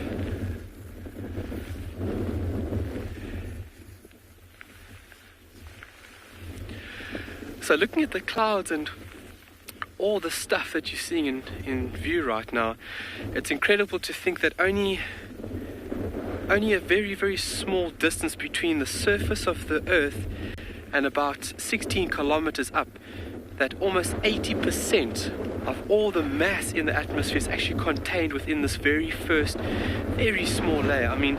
16 kilometers up is nothing if you look at the scope of, astronomical terms, or even just on land. So all these clouds, all the water, a lot of molecules you're seeing is all contained within a very, very small first layer. If you look at the atmosphere, which is called the troposphere, and 80% of it is contained within this first section, the troposphere. So all weather, all moisture, all the clouds that you see are contained within this layer between 5 and 16 kilometers above the ground. It's incredible. And then if you go a little bit higher above that 16 to about 50, you get something called the stratosphere. And that's where we, obviously, ozone layer, it's what they refer to as the ozone layer, sorry. That's also a very important thing for us. Obviously, that protects us from harmful high energy particles, photons, electrons, especially UV. It's a very remarkable thin layer that protects us from harmful elements. And then if we go a little bit higher, 50 kilometers above the ground, you get an area that's very, very cold. You're experiencing minus 90 at night time, and then above that, 80 plus kilometers, we're experiencing temperatures at about 1,200 degrees Celsius. And that's pretty incredible if you think about that. It's the very, very outer layer of our atmosphere. And that temperature that's being experienced on that very outer layer is because of the reaction of high energy photons and electrons that are basically being energized or being excited by the atmosphere. So just to explain to everybody, if it makes more sense, what I've done is over here, I've done this over here, so it just makes a bit more sense. So if this is the Earth over here, from 5 to about 16 kilometers, this is the troposphere.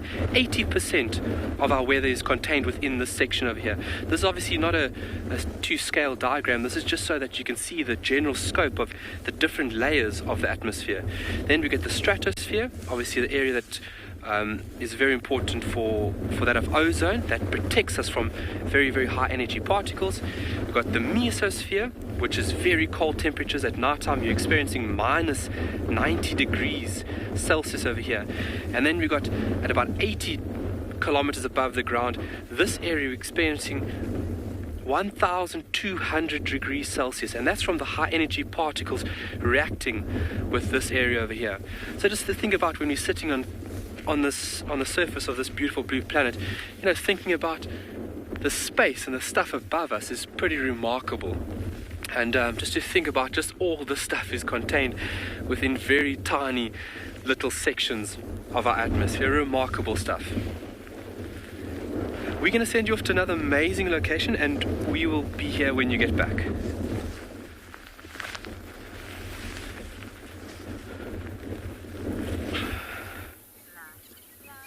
This is incredibly interesting and amazing that is the case. We are currently at Chitwa Dam being windswept at this stage.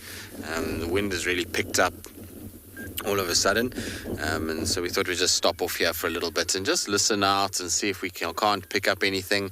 There's a few tracks for leopards around, but nothing fresh. Most of them look like they've been driven over, so it seems like it's fairly quiet both on the Torchwood front and at Chitwa at this stage. And I often find when you're having a bit of a quiet period, just sometimes good just to come towards this dam and just turn off for a while and listen, take in the beauty of the area with the hippos and the waterbuck that are generally around, and fish eagles and various other things. And often from here you hear an alarm call, or you pick up something that indicates that there is a potential predator around here.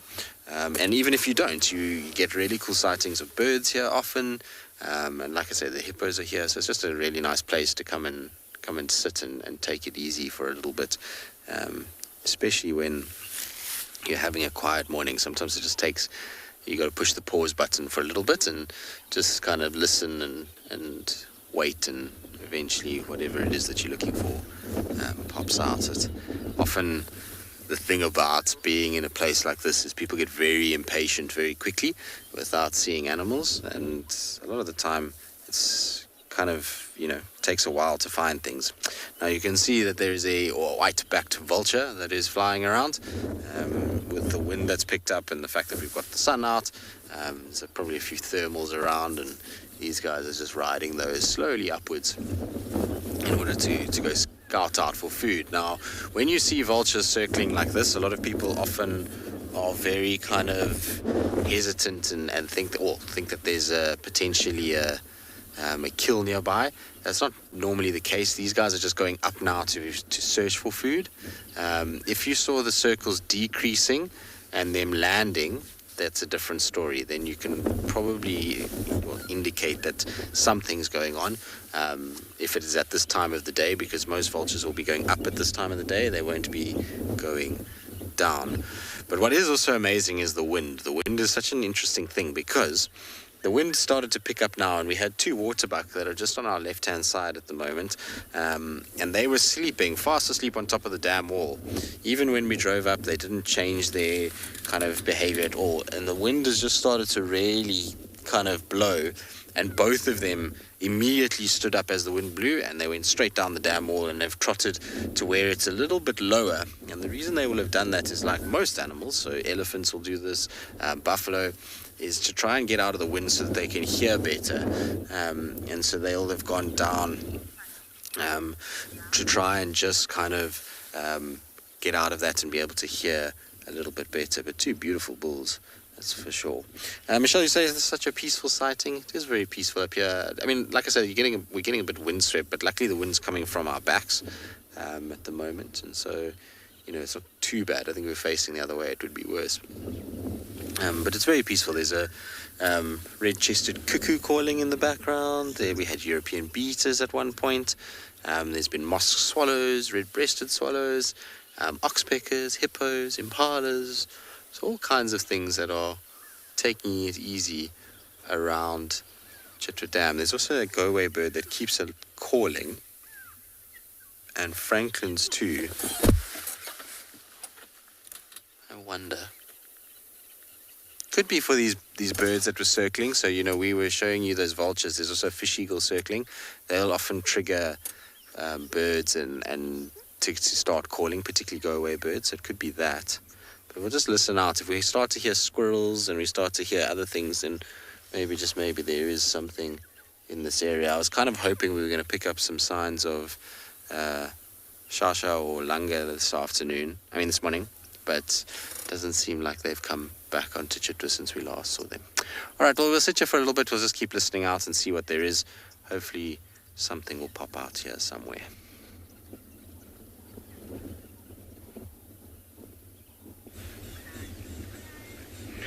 Welcome back to Ambion Punda.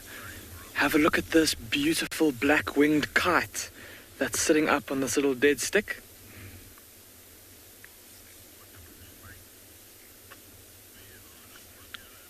Used to be called a black-shouldered kite, recently having had its name changed.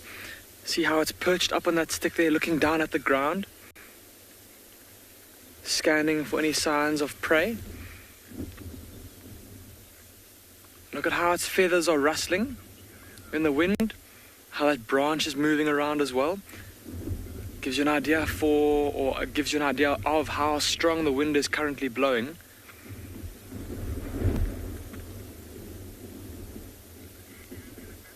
They're preening its tail feathers a little bit,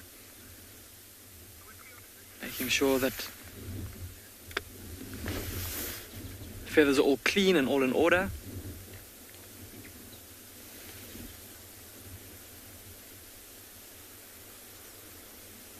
There we go, it's going to start again. Gathering oils from its preening gland and then running its bill through its feathers. Have a careful look, everybody. So see how that kite is obviously bouncing around quite a bit on that stump now with the wind blowing. When it finishes preening, have a careful look at its body. We'll just wait again for it to lift its head. But when it does lift its head, focus your eyes on its head and watch how, while its whole body kind of bounces around, its head seems to stay perfectly still. See that? It moves its neck to make sure that as its body bounces around, that its head stays still. And that just allows those fantastic eyes that it's got to have the best chance of spotting any prey on the ground. course, if the whole body is shaking around, it'll be very difficult for it to see anything, very difficult for it to spot movement. Something like a rodent scurrying through the grass.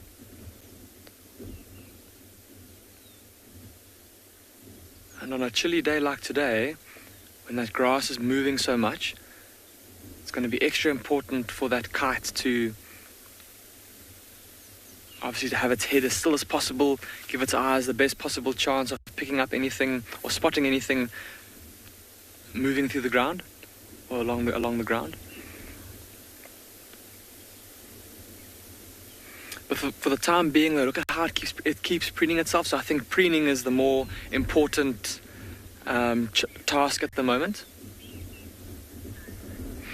Cyrus, you're asking what the flight speed of a black-winged kite would be. And Cyrus, to be honest, I'm not really sure. I've never come across any information on how fast they can fly. They don't hunt like birds, like falcons do, where they use their speed to catch their prey. These kites tend to either hunt either from a perch, like this one is doing here, or like how this one is perched up on the tree. It'll be perched up, it'll spot some potential prey, and then drop down off of the perch onto its quarry. Or what these black-winged kites are very well known for is hovering above the ground, and then once they spot something, then kind of plummeting out of the sky onto their unsuspecting victim below. So very seldom do they actually hunt by chasing something down by flying after it. That's something that something like a falcon, like a peregrine falcon might do. And then I'm not sure if you've heard about how fast they can fly. Reports of in excess of 200 kilometers an hour, maybe even 300. I've even heard reports of 400 kilometers an hour as the falcon drops out of the sky in what's called a stoop, where it will fly up high and then basically tuck its wings in and drop like a bullet out of the sky, like a missile out of the sky at its prey.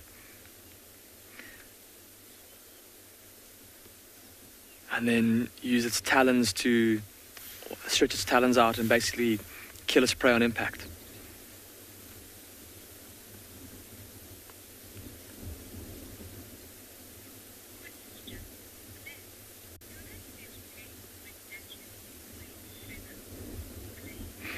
Blaine, you're asking if this kite, or if birds in general, would feel pain when losing feathers? That's a good question. Now, obviously, within a feather, I don't know if you've ever seen a bird's feather that's just fallen out of a bird, or maybe you've even plucked a feather before.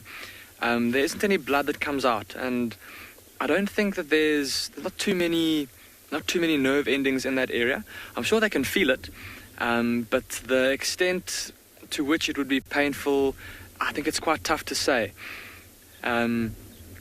Certainly losing a feather would be, for example, if they were to be attacked by something, maybe for a bird like a dove sitting on the ground, and if a cat were to pounce on it and then try and grab it, odds are it'll get a mouthful of feathers, and then those feathers will just come out, and that kind of thing would be far more preferential than actually getting caught by the cat. So feathers are designed to come out under pressure if need be. But it's tough to say. I'm sure they can actually feel it coming out, but I don't know that it would be particularly painful for them. Suppose maybe akin to us having a hair plucked out of our heads, or something like that.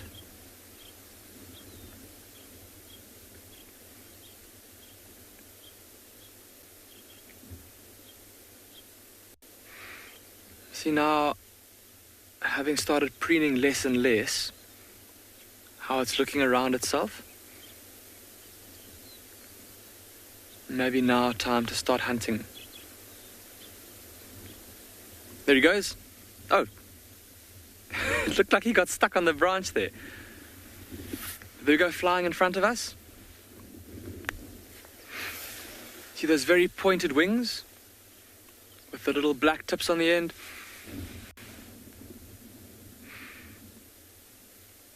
And off he goes, heading out into the plains, no doubt to look for something to go and try to catch.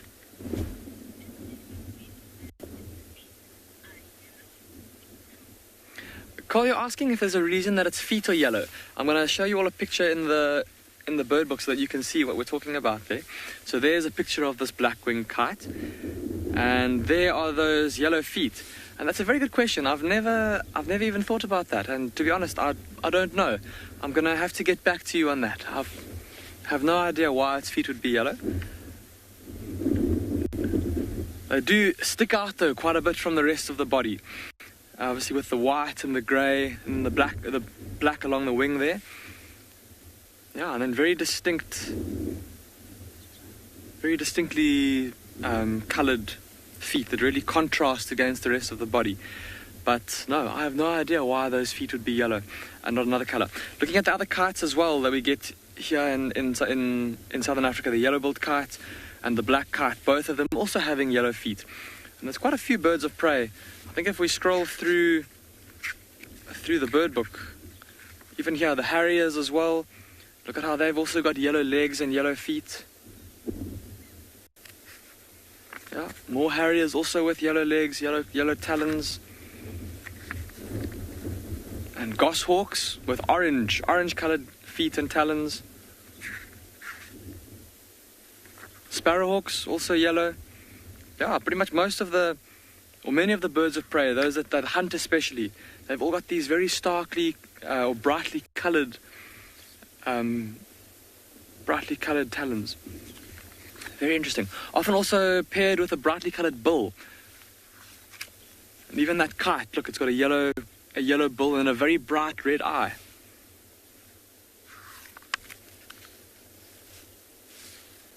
Yeah, very interesting. Something that I'll have to get back to you on. I think we're going to continue down through the plains and we're going to go see if we can maybe find some rhinos or maybe a herd of buffalo.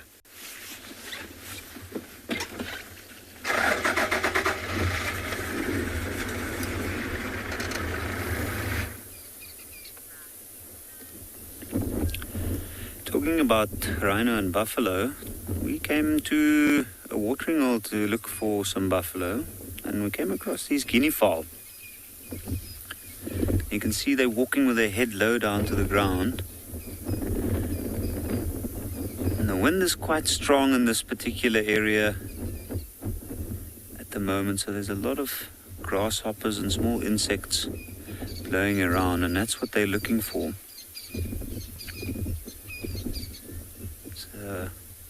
Quite a large open grass space. And lots of elephant. You can see the elephant dung in the front of that guinea fowl. Lots of elephants coming this side to come and drink, and they drop their dung around. The buffaloes that come and drink, so there's quite a bit of insects and for this guinea fowl food around. Now they're right on the edge of an old quarry. You can see quite a large quarry, very deep, and now it's basically a watering hole where the water naturally gathers.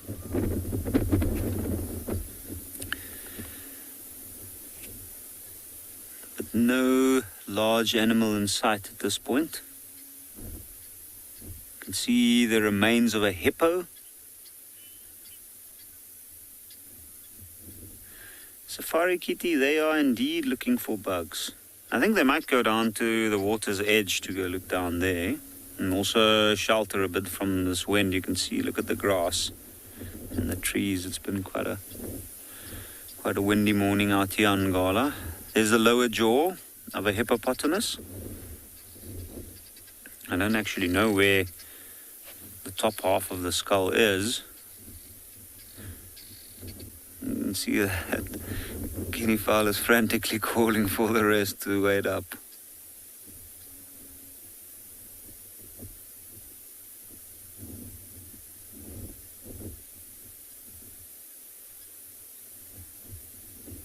Now, the rocks that they quarried from this quarry,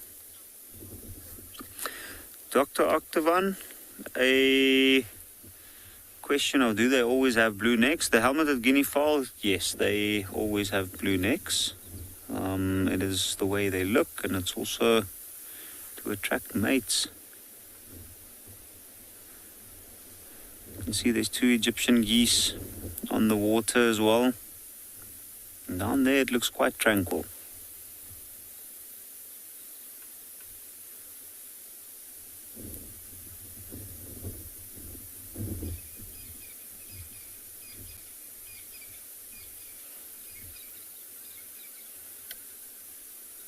There's a bit of sunlight coming through the clouds now. And maybe later on this morning if the wind goes and lay down, we might get something down the side, but at the moment there's not too much happening here. It's mainly the bird life.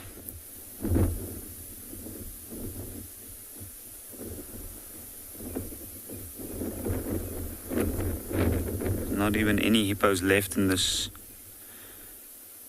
watering hole at the moment.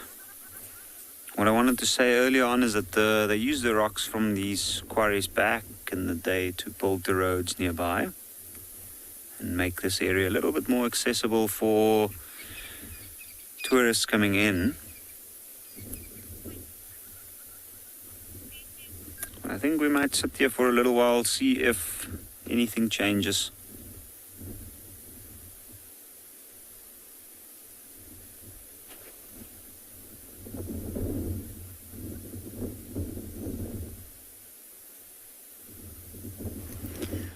We found a very pretty little flower, and there's not many of them yet in the season, but once it gets a bit later, there'll be loads and loads of them. This is called a blue commelina, or sometimes just called a common day flower, and the scientific name is Commelina erecta, because it grows quite upright, especially in the shady areas.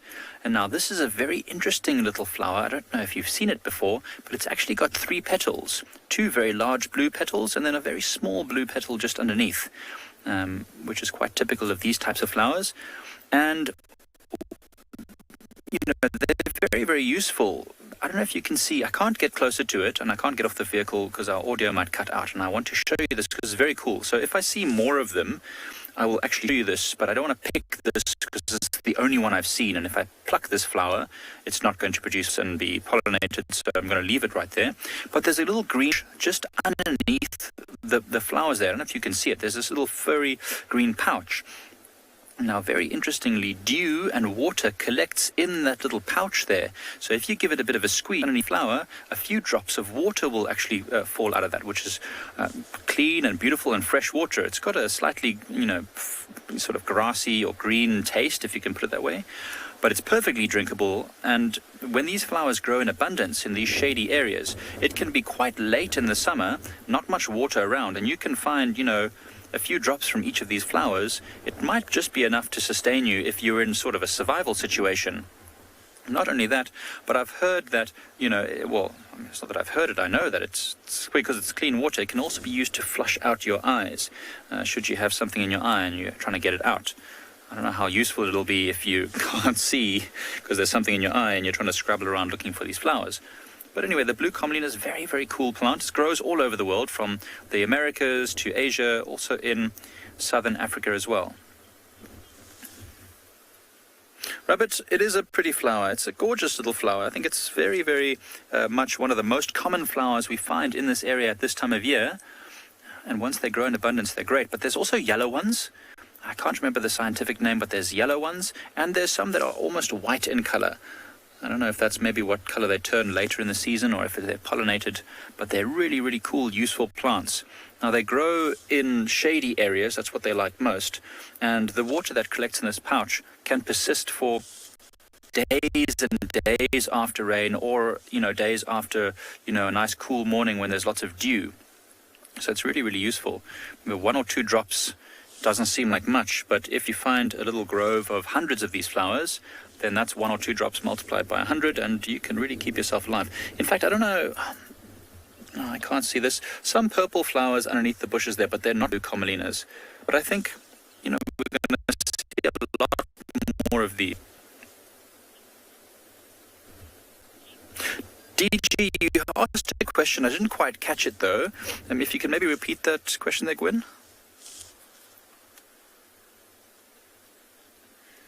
Something about Africa, like if they're common, not really sure. Ooh, are carnivorous plants found in Africa? You know, I'm sure there must be. I don't think there are any carnivorous plants here in southern Africa, but in those jungle and very moist forest regions in the central part of Africa, I'm almost certain that there must be some plants that are carnivorous. It's a very interesting adaptation. I mean, to dissolve an insect and then use those nutrients.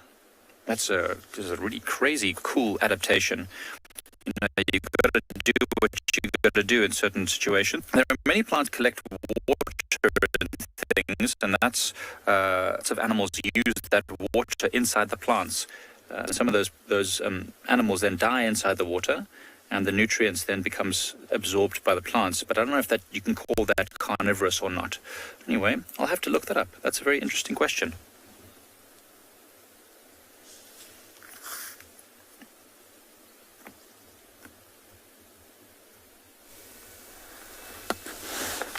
Welcome back to the Mara. After a long drive and a long search, I've come across this sleeping lion here. He seems like a very big, mature lion. I'm not sure who he is yet. I'm still going to identify him because it's actually pretty hard to really tell who he is.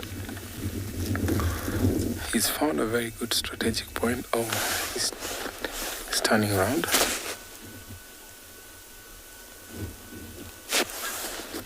A good place where he can at least repel flies off, because this croton, orange leaf croton, acts as an insect repellent.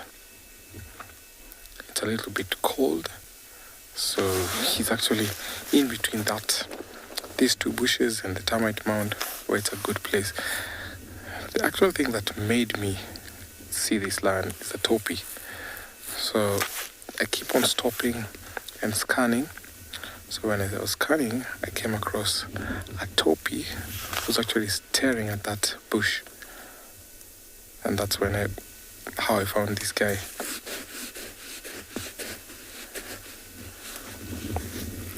So we are actually around the Mugoro territory, Mugoro Pride area. So those lionesses around the Mugoro Pride, I've not seen them for about 4 days. So I'll be keen to see if they're around or not. So previously, Isaac saw one of the 5 collision of big male from the other side of the river mating with one of the lioness from the River Pride, which is not far from here. So not quite sure if he's one of them or not.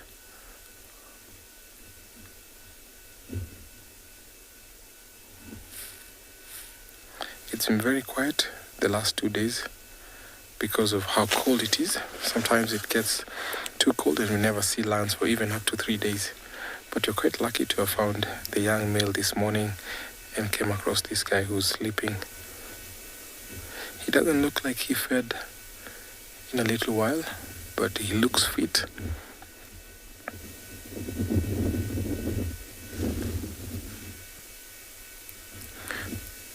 He has a very big mane, dark mane, and mostly find lionesses will prefer lions with big dark mane, and big males also become intimidating to such youngsters like the one we saw this morning. So I'm still going to sit around here and see what he's up to, if he's going to walk around as I take you over to another live location.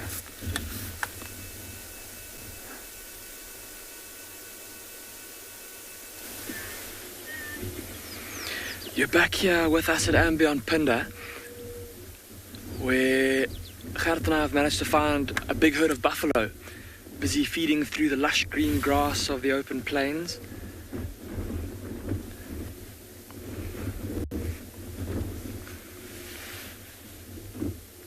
Have a look at how those dark bodies contrast so starkly against the surrounding grass. And it was that contrast that allowed us to spot them from quite a way off. You just see there's almost like a swarm of ants, it looked like, from the distance where we saw them. Like a swarm of ants moving across the ground.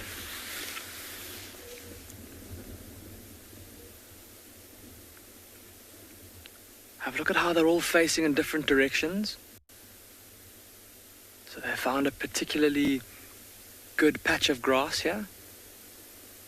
And just spending some time making sure they get as much of the grass in as possible. See lots of little youngsters in the herd. A sign of the good season that we had last year. Good rains, good grass. Look, there we go, there's a little youngster.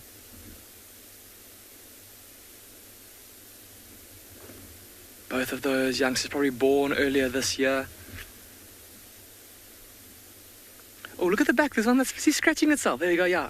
Middle of your screen, at the top of the screen, there's a buffalo that's busy scratching its belly and the inside of its legs on a guarri bush. There's also a little oxpecker on its back. And that little oxpecker, look at how it's now hopped across to the right, or out, for us, the right-hand side of that buffalo's back. The wind coming from the left-hand side of the screen. Oh, now it's gone to the other side. I was going to say, it looked like it was trying to get out of the wind there, using the buffalo as a bit of a windbreak.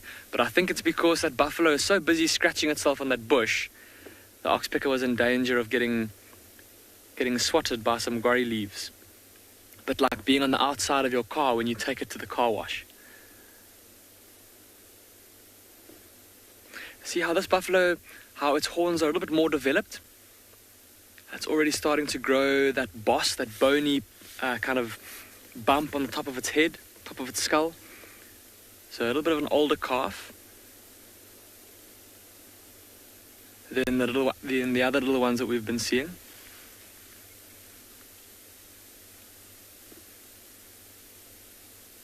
So much going on here in this herd of buffalo. Look at that little one now scratching its head against mum. It would appear lots of itchy buffaloes too. I suppose with the rain that we've had, with the change of seasons and all the long grass, there's been a massive emergence of ticks. We've been seeing lots of ticks around. And these buffalo not having hands to scratch themselves, of course, they'll be reliant on bushes and on each other to scratch against to alleviate those itches, and of course also on the oxpeckers to keep the ticks off of them. But I think Gerrit and I are going to leave this herd of buffalo rather, and we're going to go see if we can find some rhinos.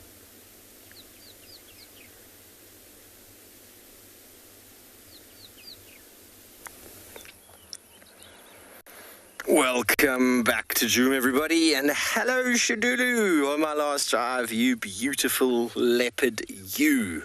Now, we were on our way to Treehouse Dam before. It's what we do, we check water, and I found two tracks. I found a leopard track going to the water and a leopard track coming away. So I walked it for quite some time, and I couldn't find any kill in the tree. There's two reasons why leopards will go in one direction and back again. Female leopards, that is. And that is always to do with either meat or a den. And so I walked it for quite some time. I didn't find anything, and then we got to a drainage line. This is what she's in at the moment. This is a beautiful sort of area for denning. And so I thought, let's rather drive around, go around and come in. We're close to a whole old hyena den here. And so we drove in, found two hyenas, spotted something in the tree, up on the right here. That is a world famous tree climbing duiker. Now, before we show it to you, everybody, if you're sensitive to these sort of things, there is a dead animal in the tree, so look away if you don't like that sort of thing. But it is a duiker that's been hoisted perfectly up there in a tree. A female duiker has hardly even been touched.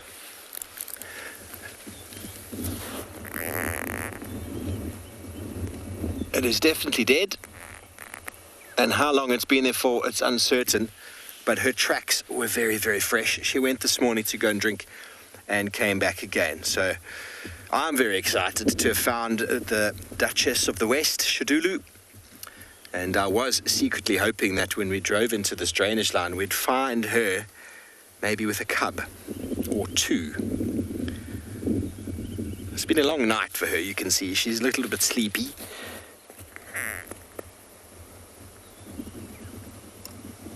she's doing what leopards do best. So she's hoisted the food. The hyenas have been around. They haven't been able to get it from her. So the only risk she's got of losing that kill is from another leopard. So I'm quite excited, actually. I was really hoping to find her today. So following up on tracks, everyone, very, very important. You know, when you get off the vehicle and have a look at some tracks. We wanted to show you some before, but we thought let's just carry on and try catch up with her. Have a look. We'll get tracks. They'll often walk on the same pathway, so just look closely. You'll find which one steps on which one, and then you can get the direction. And generally, they walk away from the water. Black Widow, I haven't seen Shadulu, and no one's seen her since Tristan's sighting with her the other day, so we're not sure. We're not sure whether she had any more cubs. We're not sure the story. The understanding was that because there was a whole lot of leopards around her den the night before, 2 days before, she probably decided it was a good time to move them, and unfortunately, hyenas got involved. And these things happen all the time without us knowing. They happen all the time. And we don't know if she's got more cubs. They are very small, and if they are around, they're probably very well hidden somewhere. I don't think they'd be right here where we are. She wouldn't have made a kill. Well, she could have made a kill close to a den, but it's unlikely. It's unlikely. But her behavior around this kill, she's going to be here for the next day and a half at least. So it's very unlikely that she's going to leave this for at least a day and a half, and when she does, those movements will be quite important to ascertain whether she's got cubs or not.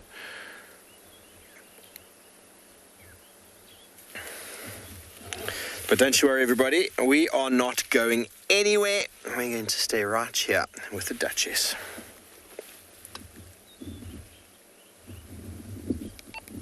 They went into the KMP.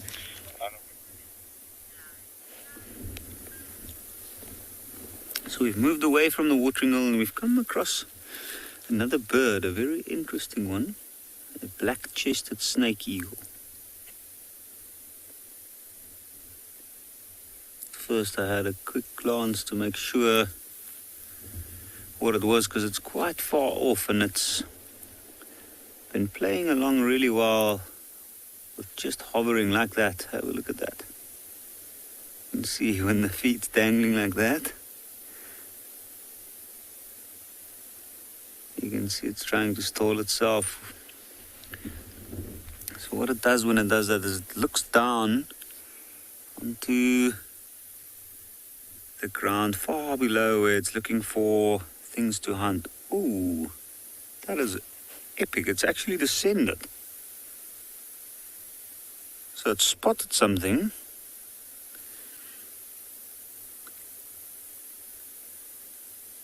Unfortunately, that's quite far off from us. I don't know that, and there's a batelier as well.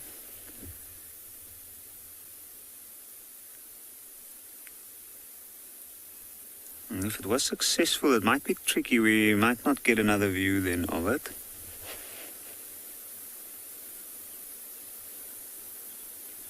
And we'll know if it wasn't, because then it'll come back up.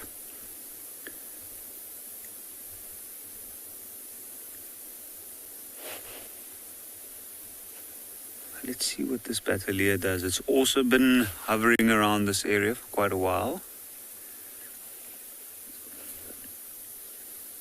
No, it's just gone over right to the back of us. No, I don't know.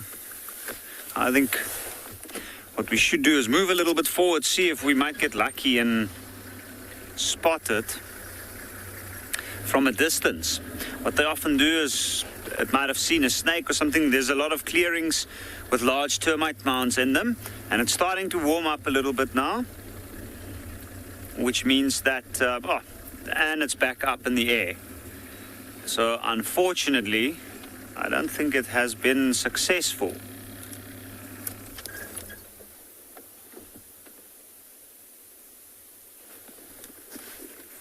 No, actually it has been successful. Got a snake. It's got a snake. That's epic. It's got a snake. And it's actually busy feeding on it in the air.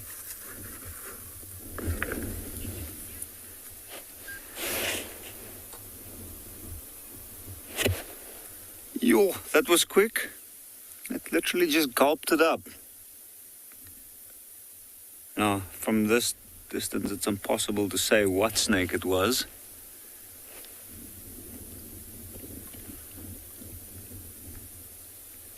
I think that's the first time I've successfully seen one of these hunt.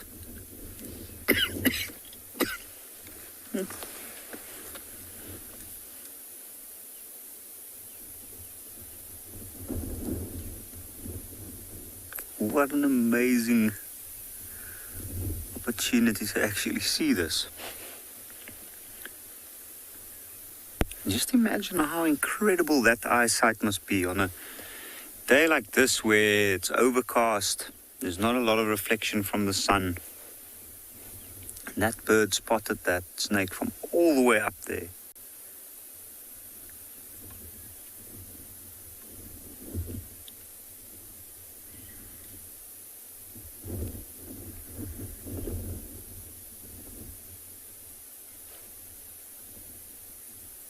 Look at the way the tail's maneuvered to try and keep it steady and not move too quickly over a large distance.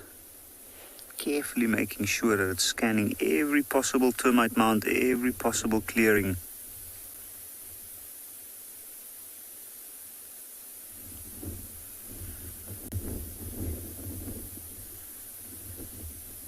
Now the black-chested snake eagle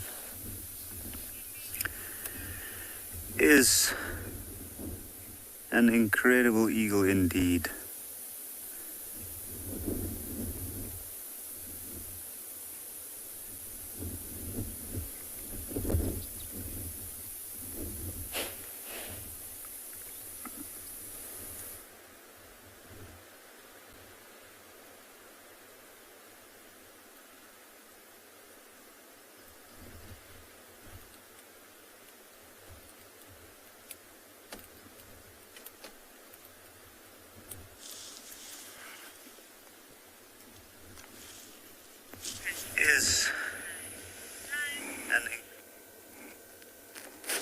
Well, here we are, and I have elephants everywhere.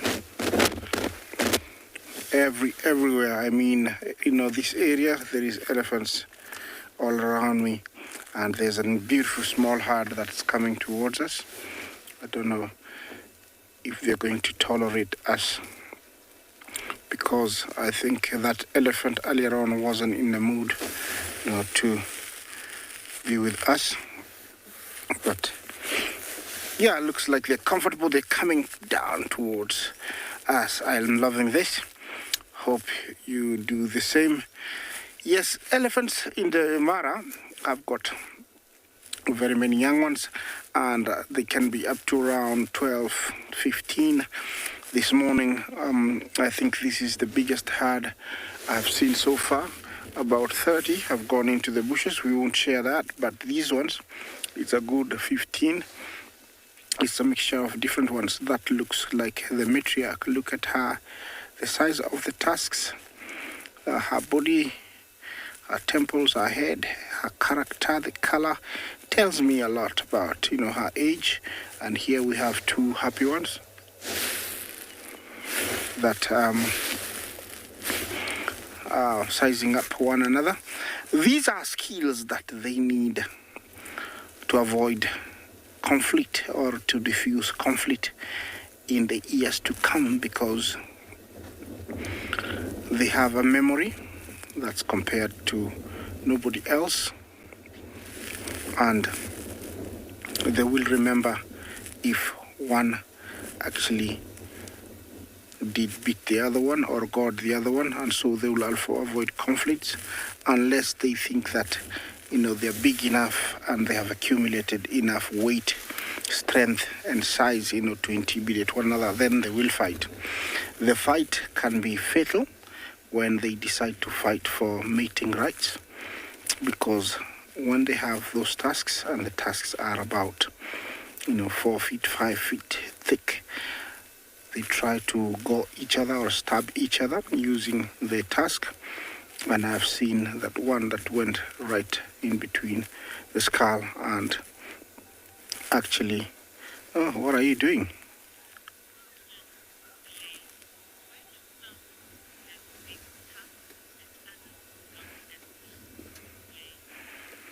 Blaine, Jumbo, why do some bulls have big tusks and others not? It's just genetic. It's a family tree. Is it a family that naturally will grow long tusks and thick ones? Yes, then they will have those ones. Is it a family that doesn't have tusks? Then they won't grow. So it's a genetic thing, and it differs from one herd to another. Some herds have got very thick and short, some others long and thin, and others some very beautiful and very symmetrical. But yeah, they differ from one to the other. Looks like there was some communication there. You see, it's like, let's all gather up, get close to one another. We're going to cross a road. And everybody obeys, they listen, they're very good listeners, and they follow, no argument, and so everybody moves. Remember, there is one leader here. The rest of the females are what we call alo aunties. They take care of the younger ones.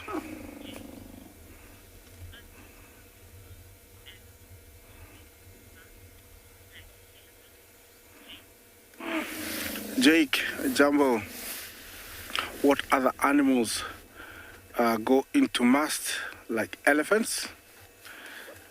I don't think there's any here in Masai Mara. I think it's elephant only. Maybe somewhere else there is, but here in the Masai Mara I know it's an elephant. It's the only one that goes into mast. I live to be corrected, but I don't think there's any other. Looks like, there is one that is limping. You see that? I haven't seen this guy for quite a while, but I know him. I've seen him. I saw him when he was young. He was born like that. Yeah, that's, look at these little elephants playing. Yeah.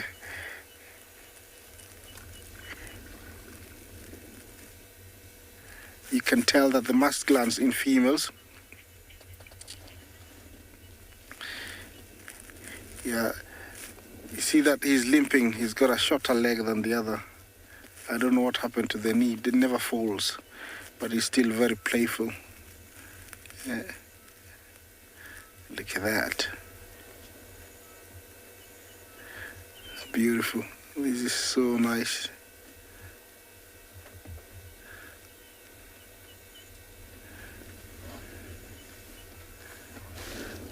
Okay, here I'm under attack now. She's coming towards us. I don't know what she's gonna do. Hey, come on. What? Okay, she's gonna touch the vehicle. I don't know what she wants. I think I've had this female do this before to me. Anyway, I'm gonna stick here with my elephant. Let's find out what's happening somewhere else.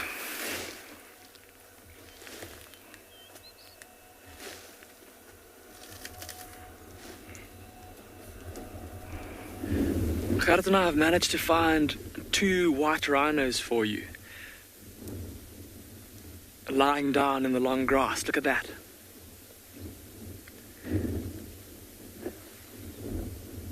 See those ears? And how even though the rhino is fast asleep in that long grass, those ears are still twisting and turning all over the place and listening out.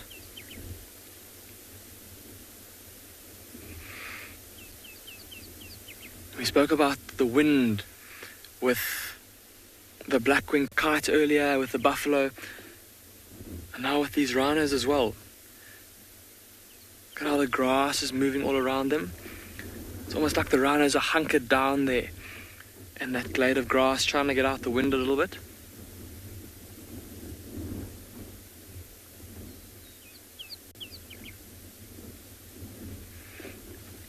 And looking through my binoculars, it's tough to see the back one, but we can see the nearer one pretty well.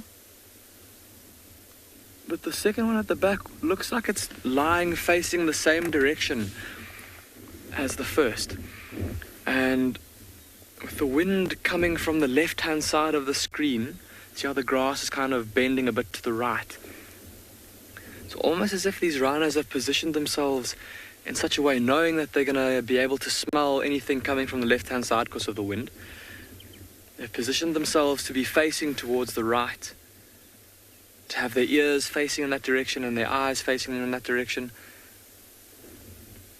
just to maintain their awareness about themselves.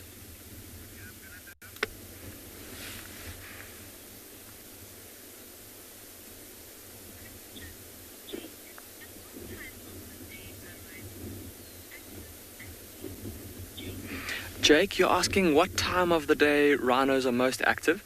Jake, in the case of white rhinos, like these ones we're seeing now, they tend to be pretty active early in the morning and then throughout the day until late in the evening.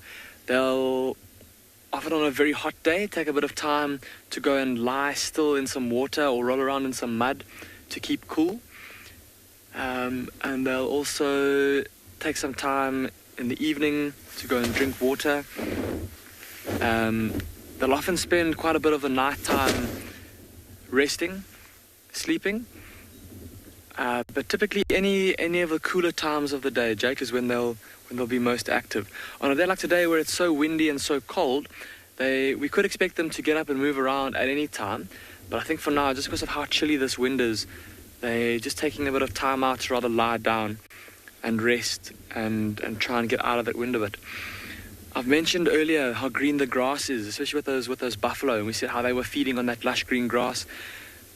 Still, look at those rhinos and how green it is all around them. They have maybe already, Jake, been feeding quite a bit this morning, and they've already taken in all the grass they need for now. And that's what is affording them the chance now to lie down and rest. If it was winter time and maybe the grass wasn't as nutritious and as palatable as it is now, they might not be able to take this amount of time to rest. But there we go. Can now see the ears of the rhino at the back, and that confirms our suspicions. They both are facing in the same direction. And it looks like two similarly sized rhinos. So maybe two sub-adults that are just coming together for company.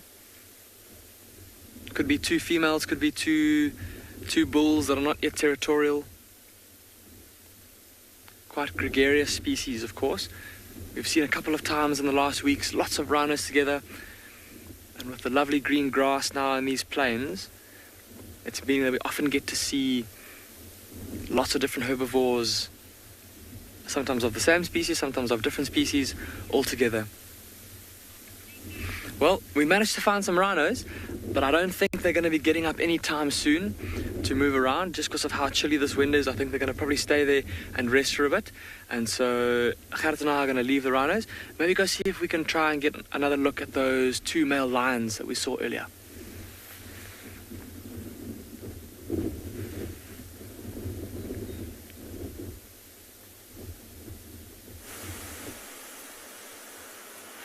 So we've managed to find a whole bunch more of these little slender dayflowers or blue comelinas, and now I've put one on the dashboard so that you can see really closely just how intricate and beautiful it is. Now, I love flowers. I think flowers are, just the most perfect little colorful packets of happiness in a way. But what I really wanted to show you was also, so now you can see the pouch. I'm just trying to get my little pointy stick. So just over there, you can see that's the pouch I was talking about, which is filled with water. And so what I'm going to do now is I'm actually going to squeeze the pouch so that you can see the water come out. And it's perfectly drinkable, which is great. So I'm going to pick it up. Oh my goodness, don't do that. It's very windy, as you can see, and it's causing a little bit of problems for us filming. Let's just have a quick look here.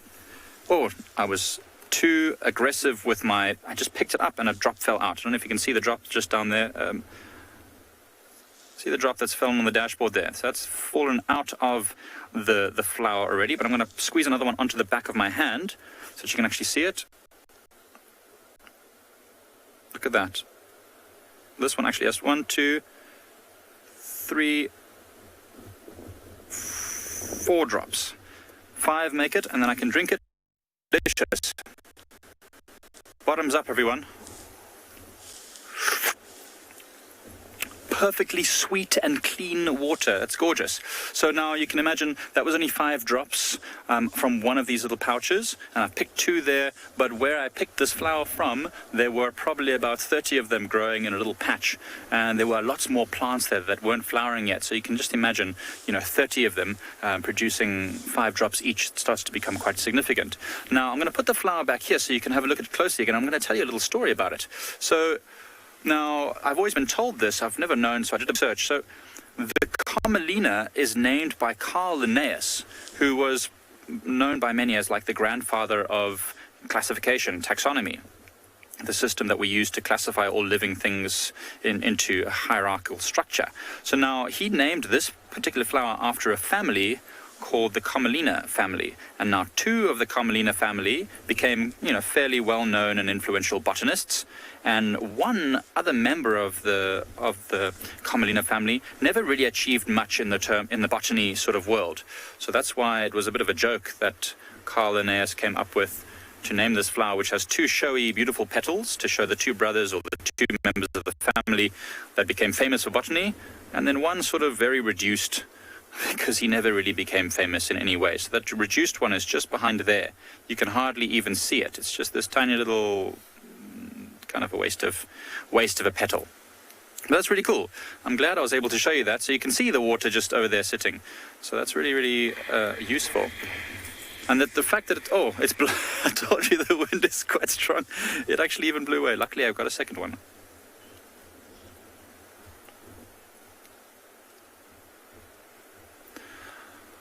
Doctor, the major pollinators in Pridelands are, well, many things. I mean, different plants have different pollinators, so you might get some plants that are having very stinky leaves, like the cluster leaves we showed. They'll have mostly flies and other creatures that are attracted to bad smells, like carcasses.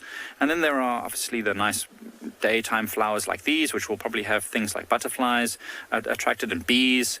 And then there are some like knob thorns, of which they've all stopped flowering now, which will actually have a lot of mammal pollinators as well, like giraffes. So, I mean, it's difficult to say, but I mean, probably the main pollinators here would be insects. Except for grass. Grass is mostly pollinated by the wind. It's very interesting. Many different pollinators are very specific as well. Some plants will only have one type of pollinator that can actually get to the flowers and spread the pollen. So that's a very interesting question. Thanks for that. Don't forget to send all your questions in. We can answer them on the show live from your safari.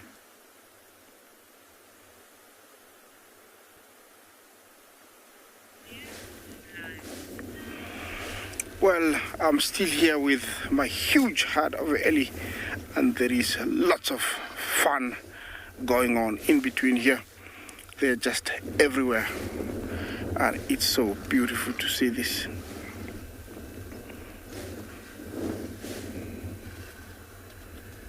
Yeah, that's an elephant that's very excited to cross the road. Yeah.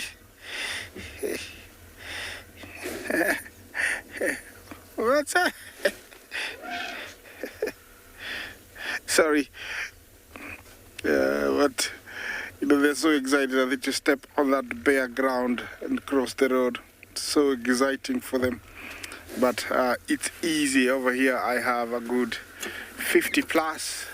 Just gonna reposition so that I'm on the side that they are in. It's better for me. So my shot is not cut. Yes.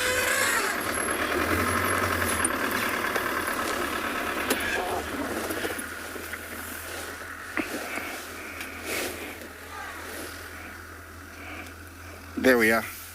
It's a very big herd, and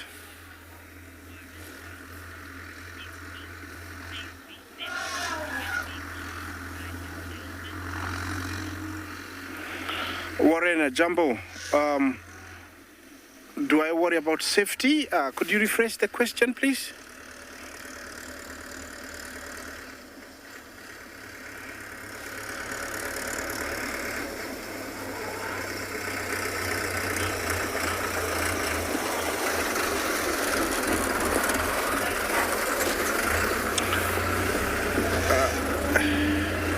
Well, thank you, Warren, for your question. What is the first safety step when being charged by an elephant? I think it differs with the situation. Over here, I don't think I have wronged them in any way apart from the noise of the tractor and the truck passing by. And so it's to read their body language and understand if they're angry or not. A breeding herd, mostly here in the Masai Mara, are very tolerant of us as long as you keep that safety distance. You let them approach you and you don't approach them. So that is my first safety step, is read the body language and let them approach me and me not approaching them. That is the best safety distance, approach to being attacked by elephant. Of course, if it was a serious one, then I'll stand my ground, but not for masked elephants. I try to leave with masked elephants. I try to leave the area, but with the females, I'll stand my ground, as I've always done. And 90% of the time they stop and just investigate and learn that I'm in no trouble, and so they move on. But, reading them, approaching them with care, and letting them approach you, not you approach them, and then you'll be fine. Over here, there is a few bulls that are checking out the females. It's a beautiful big herd of them, and we haven't seen any mating, so I think these matings happened quite some time back, and it was well timed because there is plenty of food right now for the young ones that have been born early this year, others a few months ago. And so there is plenty of food for them, which is great. Grass, shrubs, bushes, they are in plenty. Yeah, continue talking to us. #WildEarth. Question, comments are very welcome. And looks like they are retiring towards the bushes.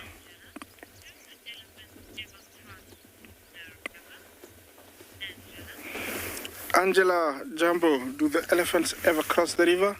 Yes, they do, with ease. They're very protective of the young ones. Yes, they do cross. They put the little ones on the current side, and then they move slowly across. The Mara River is not as deep, so the little ones you might see their trunks in the air for air, but with the big females like that one, you see half of their body. That one she's drinking, the little guy, while mom is trying to add a layer of mud onto her, side. It acts as a sunblock.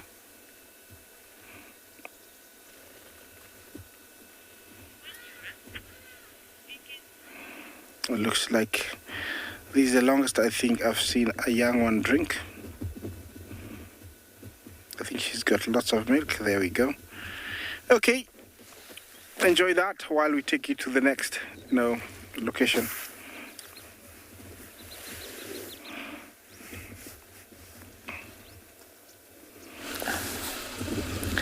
Young Ellies are always very nice to see, especially those interactions. I enjoy watching elephants throughout my drives. So back here, our lion has turned around. It seems like he's having a very relaxed moment here. It's warm. You can see there's less flies around here. What a nice spot to take a rest.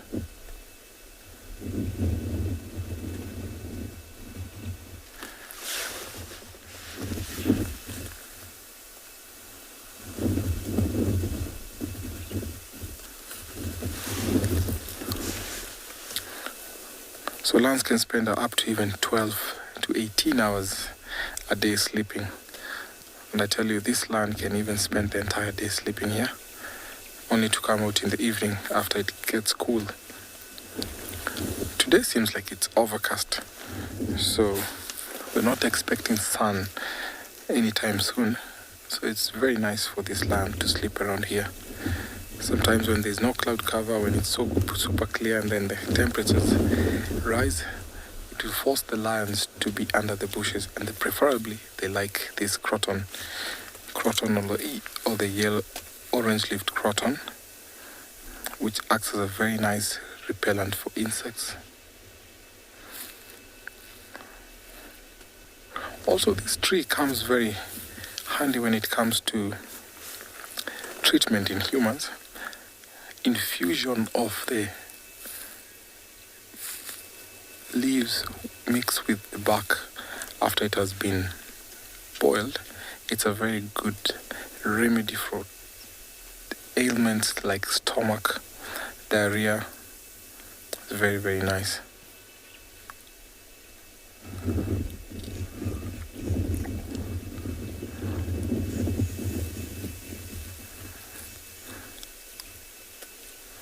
I'm still going to sit here and watch this lion as I take you over to another live location.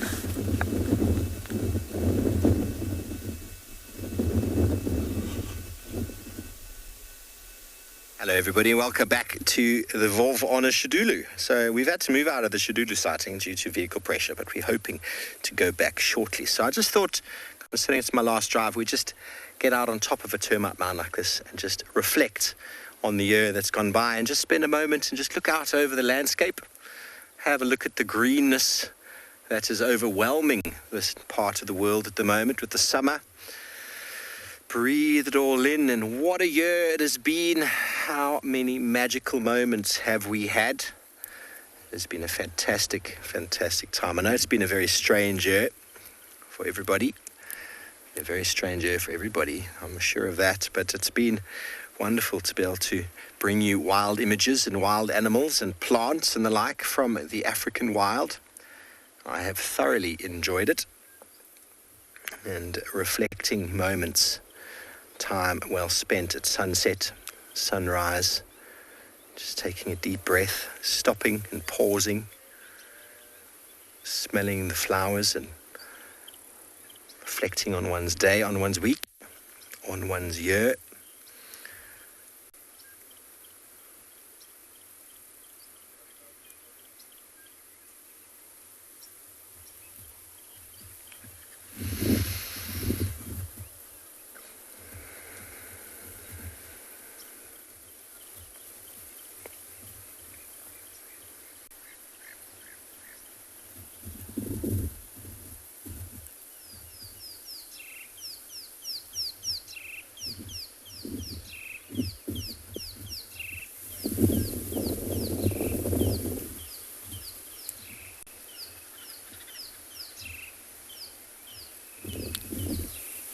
Magical moments in the bush, everybody. Magical, magical moments. It's been wonderful sharing many of them with you. Obviously, a lot of you have messaged and lots of time over the year. It's been really, really exciting, and it's been wonderful to reach such an amazing audience out there. And the world is a very small place nowadays, as you can imagine, and it's been amazing being out here in the wild. And sitting on top of termite mounds like this obviously gives you a moment to reflect. The wind is popping up, obviously. And as we sit up top here, surrounded by a grass at the moment that is very smelly grass, called Bothrocloa radicans, also known as stink grass. And we crush it. Pungent smell, a sweetish pungent smell, but it's almost got like a chemical smell. Whereas increase here, and it has got sort of a pinkish sort of tinge to it. In the growing season, when it's green like this, it's edible, but in the dry season, it stays pretty much intact and it's unedible or inedible, very high in chemicals. and it is what we call an increaser too. So it's a grass that actually grows in areas of high disturbance, and it maintains its structure and its root mass and its biomass due to the fact that it's very full of chemicals and no one eats it. So what it does is it stabilizes the soil. So it's a very, very important natural sort of remedy to overgrazing. So nature's got its ways of looking after the soil. Nature's got its ways of protecting the ground, because exposed soil from sunlight, from rain, from the heat can be quite detrimental. And yet Mother Nature designs a plant just be unacceptable to many, many animals. But when fire comes along, the chemicals in this plant actually are sort of acrid smoke, and really is an unpleasant smell when it burns. But really, really nice to be in amongst the grasses of the summer and to be enjoying the regrowth.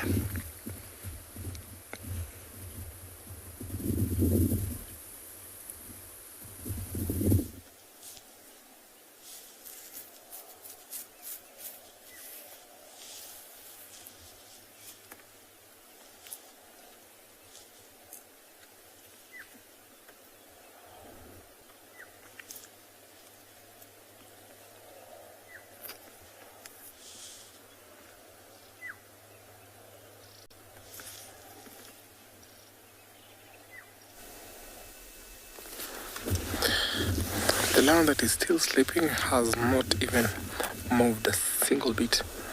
I think this is Lashe, and by the look of it, he's walked a long distance from where we saw him last night. Very, very interesting.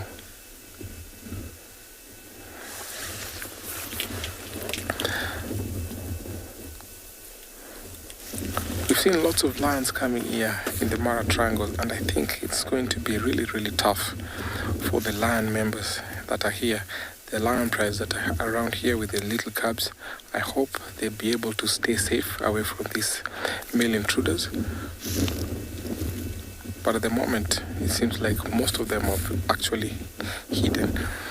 Because this morning I tried to find the Lolo pride, but I couldn't, simply because the intruders came in and they pushed them, forced them to walk towards the escarpment.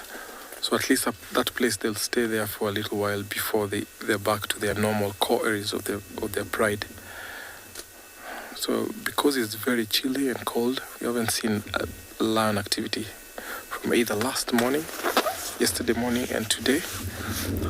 But I thank the wilderness for providing us this very big lion here. I think this is a spot that will come later on in the evening to investigate if there are other lions around here or not. So in the meantime, I'll just be driving around to see what else I can find. See if there's Ellis going to the marsh or not.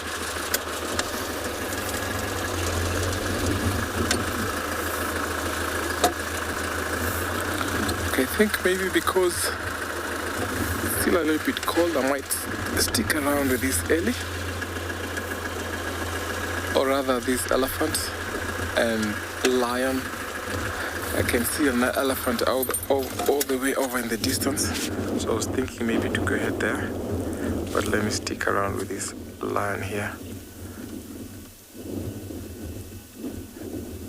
It's going to take a little while before they get to the marsh.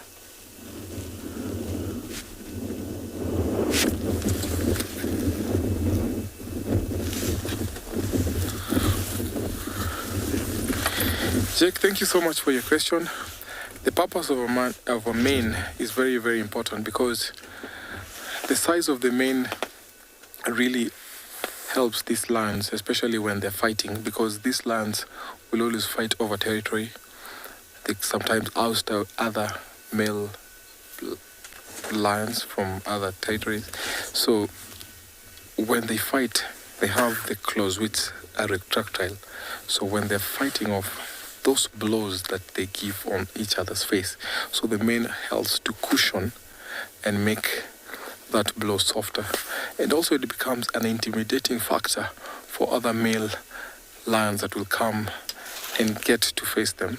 So it is also important to know that it acts as a cushion when they're fighting, because it helps reduce that power of the blow. Female lionesses prefer males with big mane and actually these dark mane. Youngsters, like the one we saw this morning, will also feel intimidated when they come across such big males.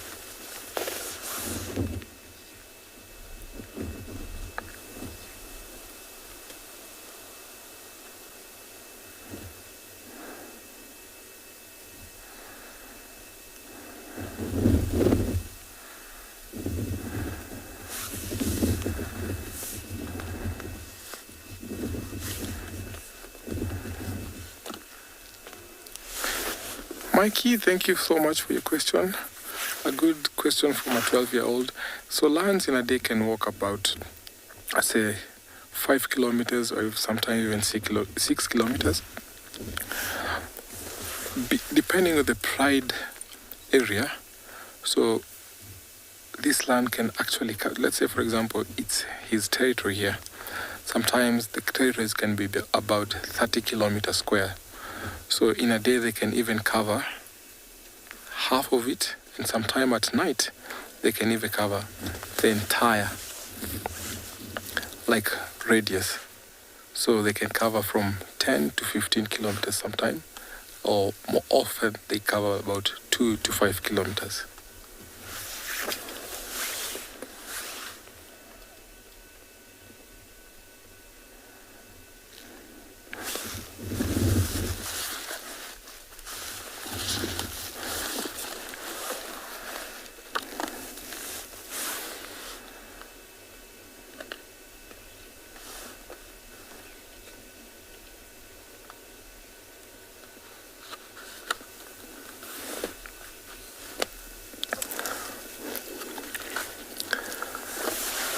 So I'm going to stick around with this lion for a little while because our elephants seem to be a little bit far from the main road. As some of these places we cannot really access because they are restricted from driving off-road. So I'll just wait for those elephants to come closer and then I can get near them as I wait with this lion, taking you over to another live location.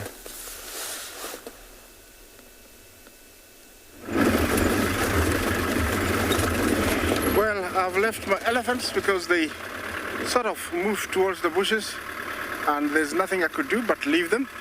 I've come back to Bahati's mother's area where we last saw Bahati and her mom.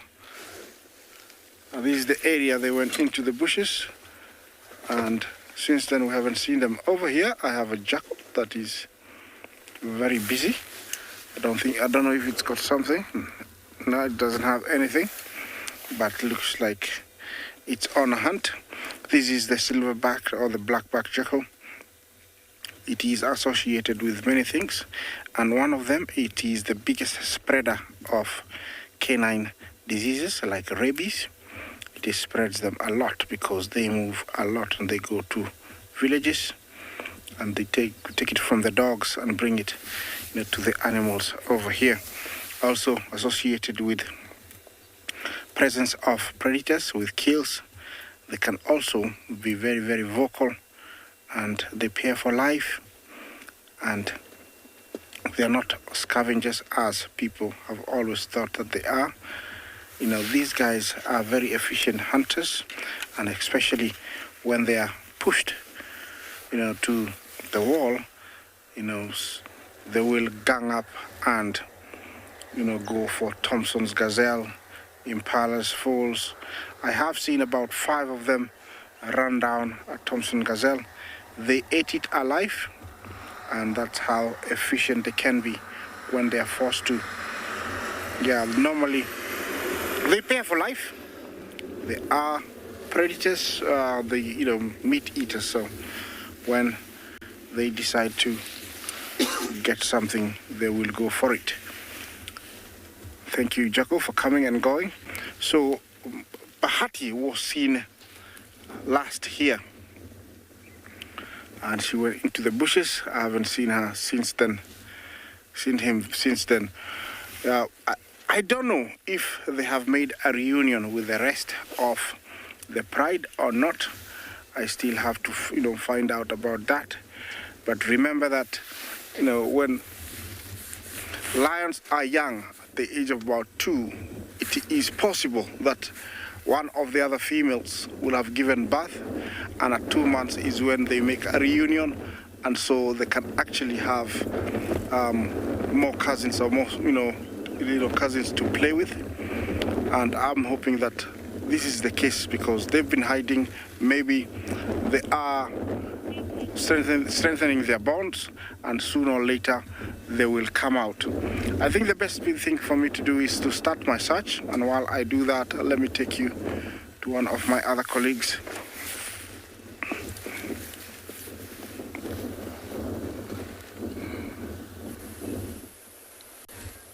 Well, thanks, Isaac. Well, we have decided to stop, and the largest torchwood tree on the property.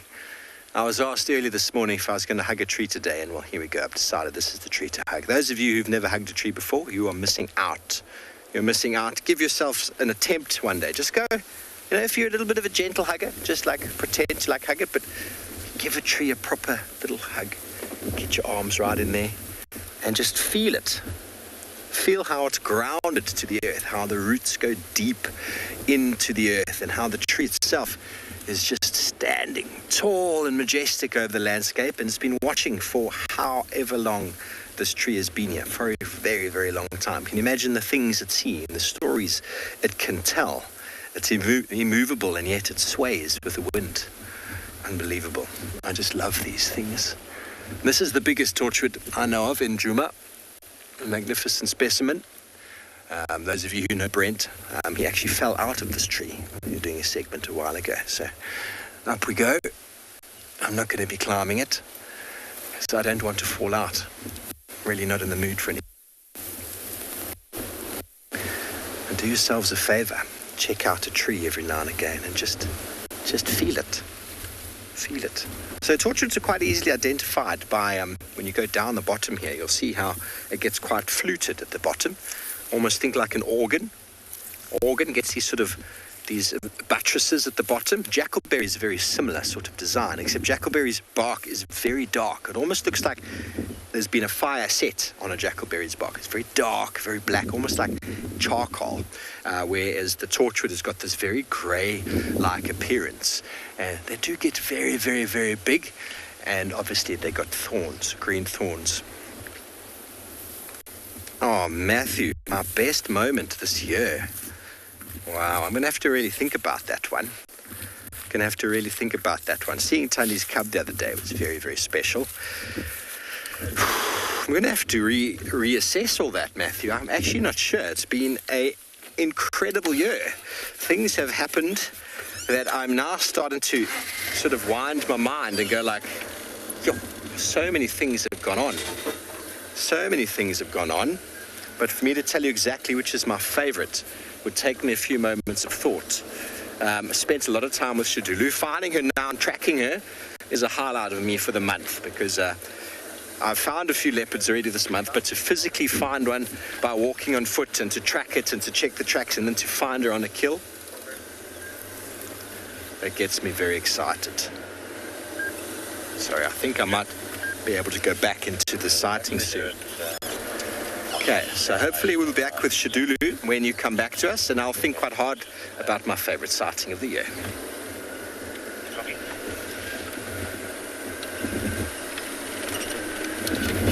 Sure.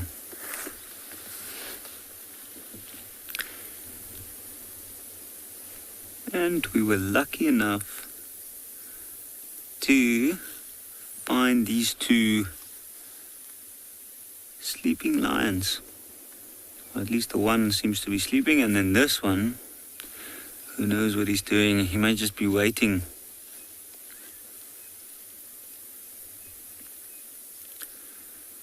One male, one female. You can see they are sparing no shade there of that very tiny little magic worry that they're laying under.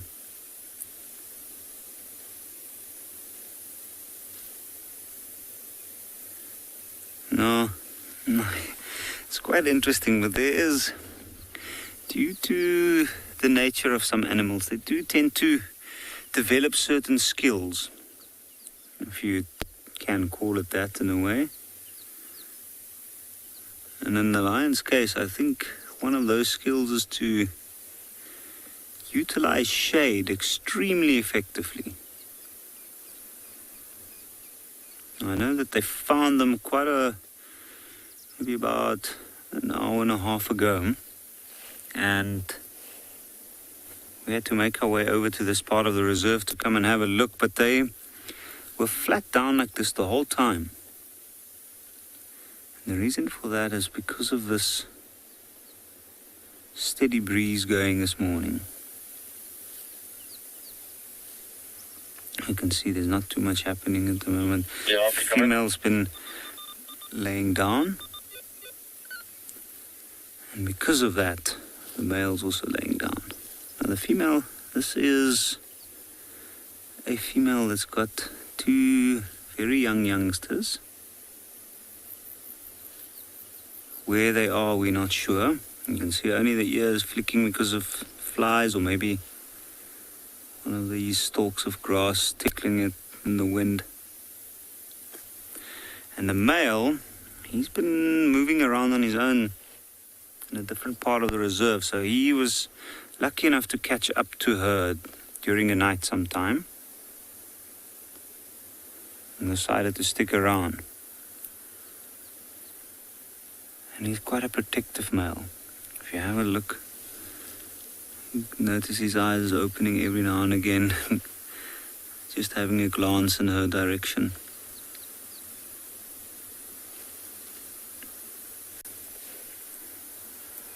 I often get asked if animals have different personalities, and I think they do actually. Well, in this case, at least they have certain behaviors that's different from other members within the pride. And this one, when we do encounter him with a lioness, like in this situation, he is quite protective. He stays close. He's often wary of people making their way in to come and have a look at him or anything else approaching.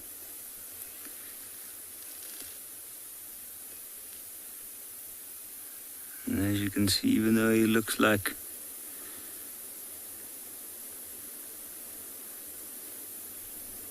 there's not much happening, he's actually very aware. Oh, just got his head up. That's pretty good. I think he might have seen something.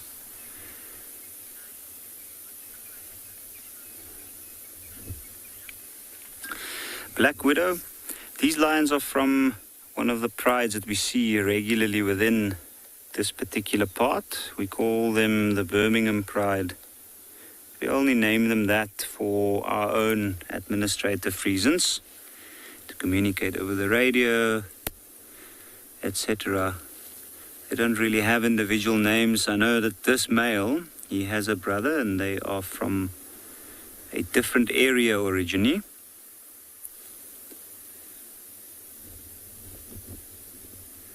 They've been territorial here for the past 2.5 years. The lioness, she is a direct descendant of one of the older lionesses in the Birmingham Pride.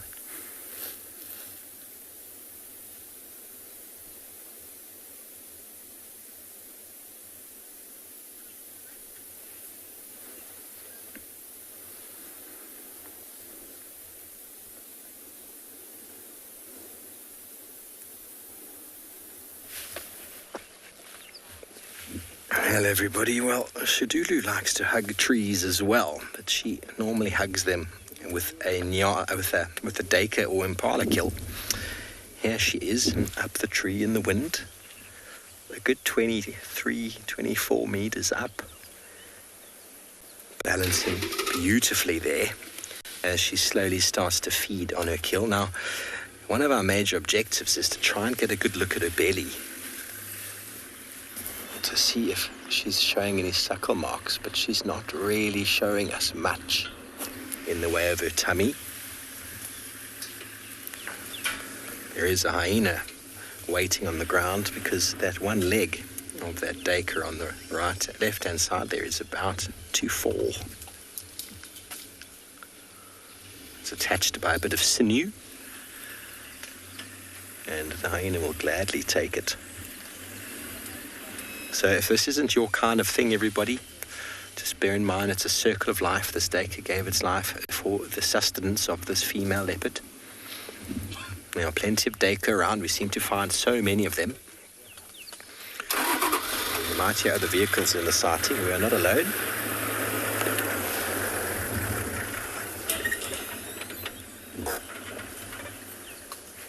Quintessential Sabi Sands sighting, a leopard in a marula tree. And I'm super excited to have found this leopard, my favorite female, on this last day.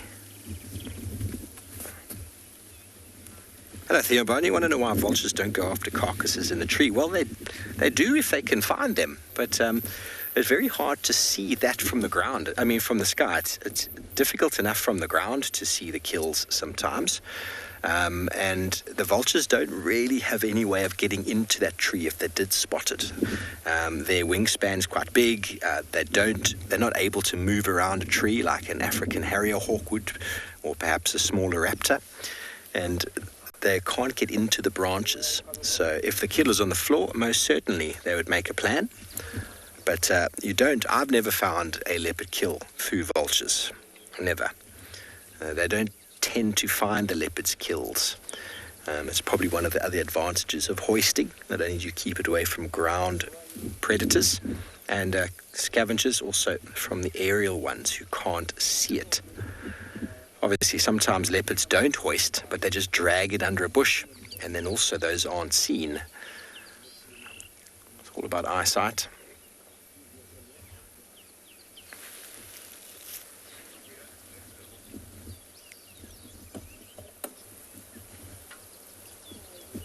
She's balancing quite nicely there, using her 2 feet on the one side.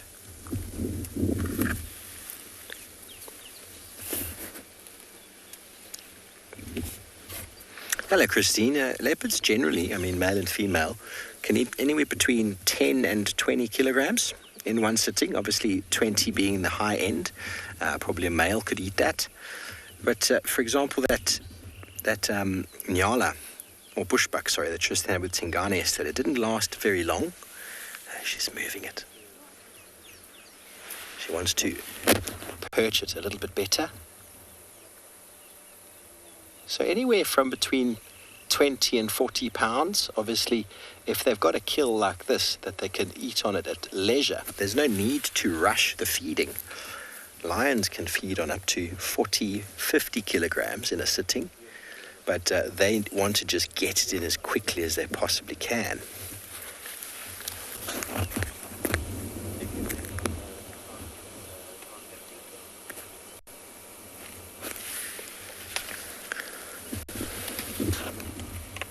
We've got Corky here on the ground, trying to find some scraps.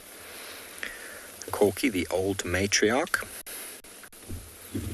She's got a very interesting growth on the back of her left front leg, which looks quite painful. Last time I saw Corky, she was rotund, meaning very, very round and full. And you can see Corky by that left ear, the notch and the earring. She's hoping for some scraps. She's going to lie right there. Where's the leg? Throw dog a bone, she's saying.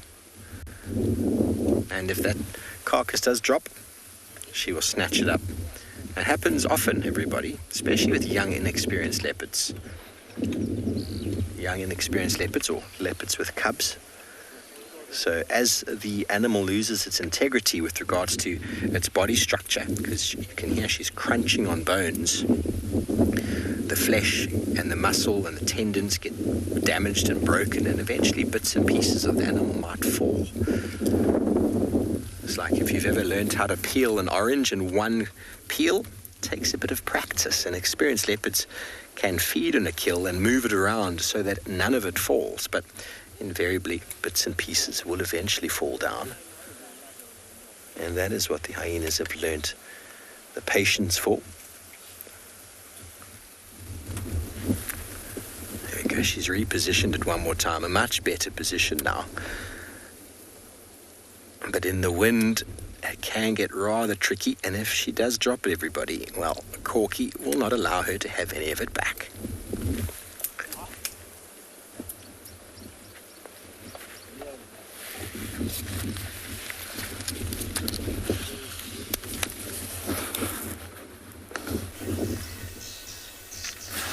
From the feeding leopard to our buffaloes here, one of them is actually feeding in this small marshy area. See, these are old bulls.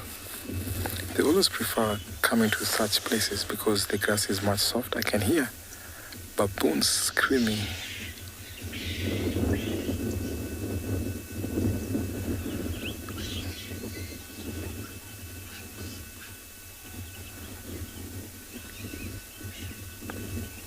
Baboon youngsters are very playful when they're young, and they always like fighting each other. That's why you can hear that scream coming from the forest there. Now back to our buffaloes, seems like that one is much more enjoying the grass, which is very soft. He's actually walking out.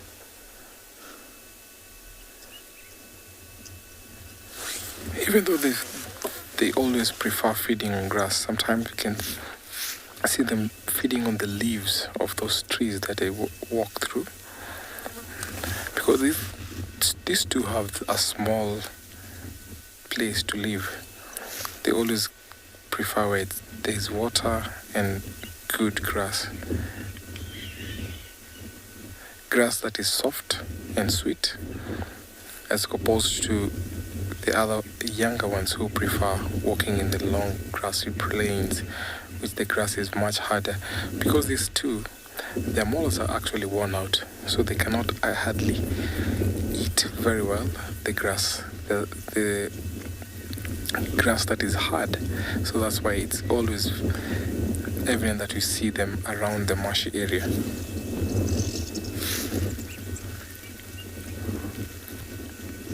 I can see these two birds resting here. It's a very cold morning for everyone. Only preening is actually evident right now.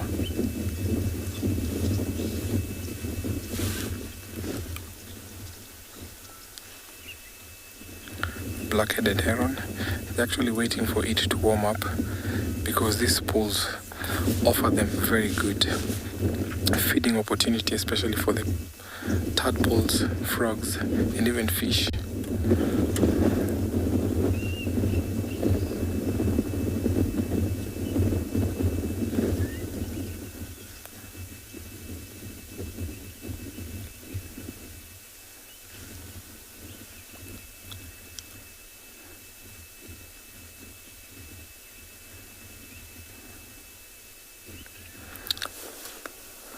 Because of our presence, I think he went over to the bush.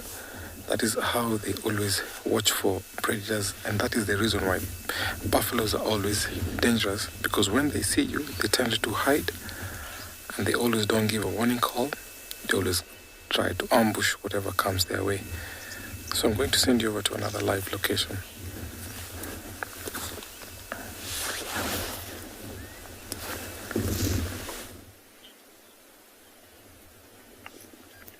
This is a thorn from a Vachelia exuvialis or flaky bark thorn, and we were just looking at it now, and they've got some, very aggressive white thorns, but some of them have growing tips, which are starting to just produce some new thorns. And you can see those new thorns are very green, and they're actually quite flexible. If I can show you this one just here to the right here, you can see I've got the thorn here, and it's actually very flexible. Do you see that? I can bend the thorn quite easily. Now, I remember when I was in East Africa for a short time, I was speaking to some of the herdsmen, and they said that when they were kids, they used to eat these things as a little snack when they were walking around, when they were herding the cattle. So what I'm going to do is I'm going to try it. Now, it's the same, one of the Vachelias, so quite similar. I don't know if they get this exact species there, but let's see if these thorns taste like something worth having a snack with. Okay, so I'm just going to, how do I start with this thing? It's quite, it's not sharp. So I chewed off. It's like it's actually quite nice. It's like a tart apple with a bit of a peachy aftertaste. Oh, the stem is bitter. Oh, the stem is not good at all. I think I'm going to stick to the thorns next time. Such an interesting thing, all the different stuff that we learn that we've forgotten that's edible. And if you just speak to people with local knowledge, you can find out all sorts of things that are edible, like roots and bulbs and leaves and... goodness gracious me. The stem was a bad idea. I should have stuck to the thorn. The thorn tastes nice, though. It's actually like a green apple with a bit of peach. Seb, you want another one? Thank you. There you go. Thank you. Delicious. So, what do you think, Seb? That's very apply. Yeah, it does taste like apple. So if you're ever out in the field during the summertime, the growing season, if you find some of these green, the straight white thorns that are actually green, still soft and growing, have a little taste. Tell me what you think of them. In fact, I challenge some of the other guides to taste these growing tips of the Vachellias and tell me what they think it tastes like. I think it tastes like apple with a bit of a peachy hint. But don't eat the sharp white spines, though. That's going to be very unpleasant. Maybe twice. It'll be twice unpleasant, if you get my drift. Oh, Sarah's got a question. Sarah, I don't think you would use the bendable thorns for toothpicks, because that seems like it's just going to get stuck in your teeth even more. Maybe as a floss, if they're quite fibrous. These thorns, I know, often you do use them as toothpicks. And even in the old days, they might have used them on, wounds that were lacerations. If you cut yourself open, you can push some of these thin, strong, straight thorns into both sides of the wound and pinch them closed, and would help to hold the wound closed. It's for quite a deep wound. A small, shallow wound, you probably wouldn't use that. But it's interesting. I don't know. It's not something that I've tried before, but I certainly know that it's possible. I mean, we've all tried to stick needles underneath our skin when we were kids, just to show off how thick the skin on our thumbs and stuff was. Or maybe that's just me. A lot of my friends did it. It was really weird. But yeah, multiple uses. Hey, it's food and medicine. Awesome.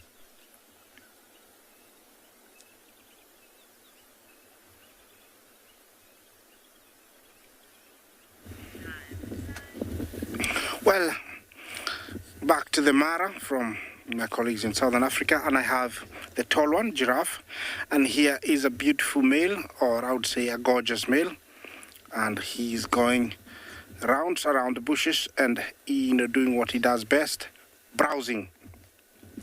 Giraffes are equipped with about 32 molars, very much like a human being, but they are situated towards the back of their jaw. In front, it's basically, it's toothless, and it's got those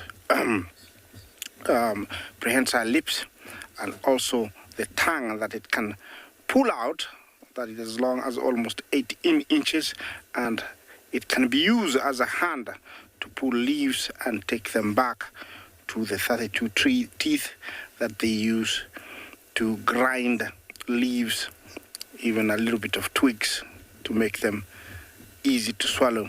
See, that tongue can be freaky. Looks like a snake out of the snake box. So it is well adapted to eating leaves. Unlike, other grazers that are equipped with a hard pad or, incisors in front for, pulling grass, the giraffe has got those prehensile lips and tongue.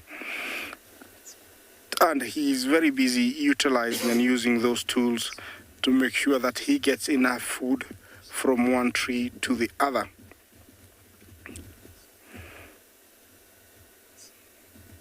You can tell that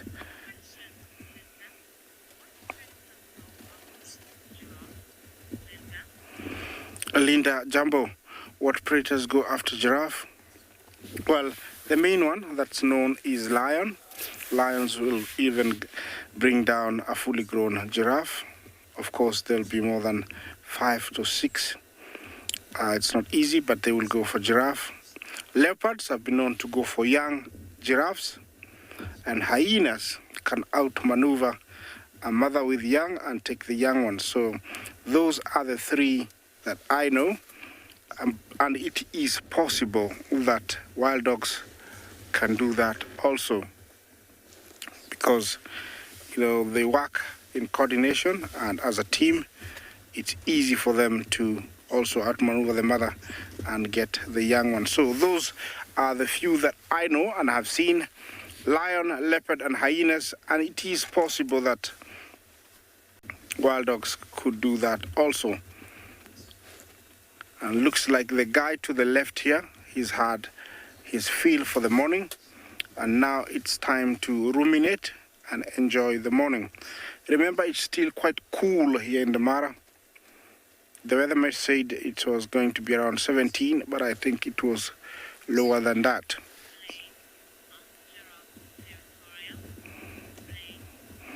Blaine, are giraffes territorial? No, they have a home range. Home range is slightly larger, and they roam within this area a period of time. It can take 3 months, 4 months. They wander around very much. They have a home range. They are not territorial, and they live in what is called a broken family group. And you could find them together, tightly together, and then very, very spaced out. They can see each other from long distances, advantage to the neck. Long neck, they can see that, and they have amazing eyesight, giraffes, so they can be quite far apart, but still see each other. Of course, females we do find females together most of the time, and the main reason is, they take care of the young together. Well, I'm sticking here for a little bit longer.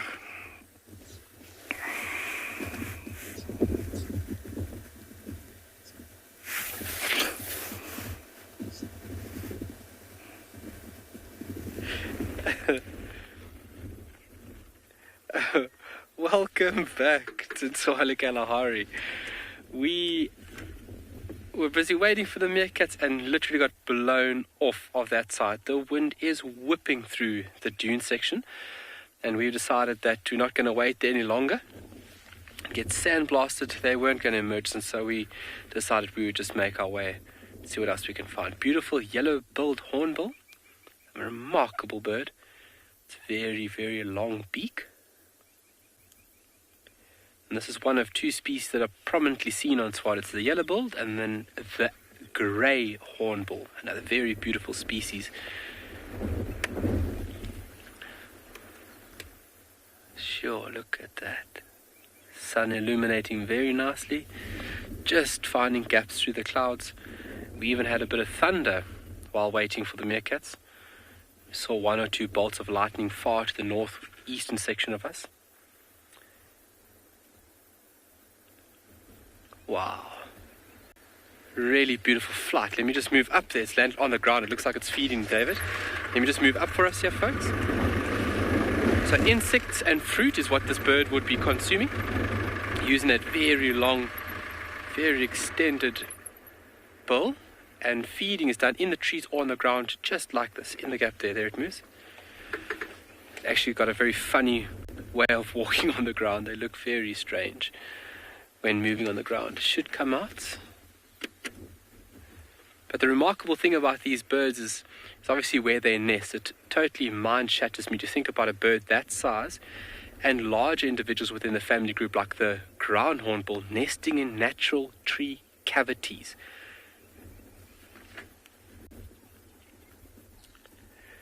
It is a very dramatic bill, Ruth, and one that is used as a tool, not only for feeding, but then also for nesting. Let me move up a bit.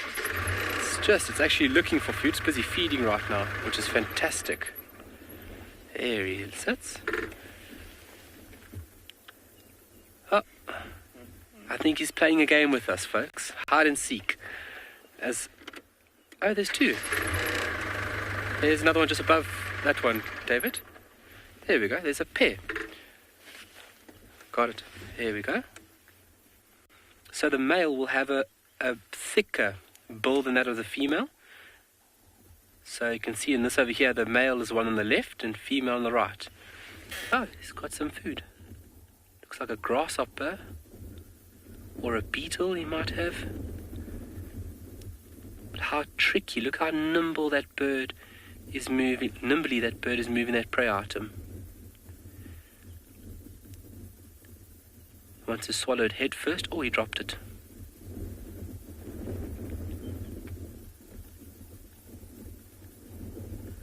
Oh, is he given up? Got it. Wow, there we go. So these birds form monogamous pairs. So this will be a male and female mated male and female pair here currently. But the bird is large, and I mean finding a natural tree cavity to support this large bird is quite remarkable.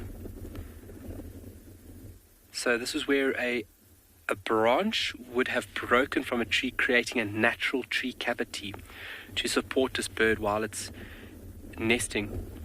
And whereas the female will actually be incarcerated within this natural tree cavity. Okay. And the male on the left, they will provide her food with that long bill, basically just enough space has been created with this incarceration where the male can just put his beak through to feed the female. Yo, wow. We're going to send you off to another location and we'll see you in a little bit.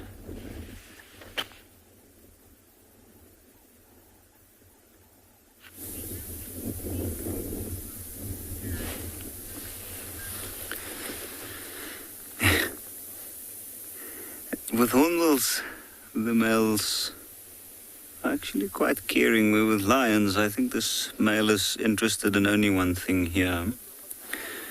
And it figures why he is so protective.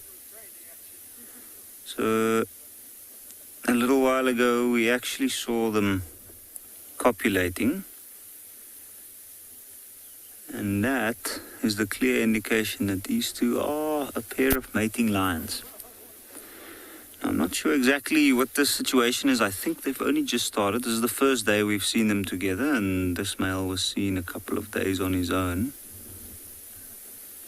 And about 2 days ago, last time, where the female is not the one I initially thought it might be. It looks like this is a different female. This is one that is at the stage ready to start mating again. And you can see very relaxed, shallow breathing.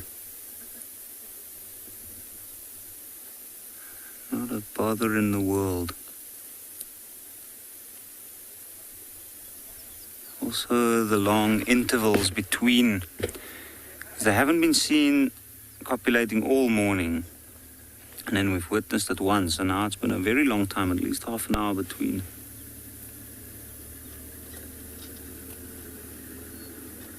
The bouts, which means that they're probably just starting out.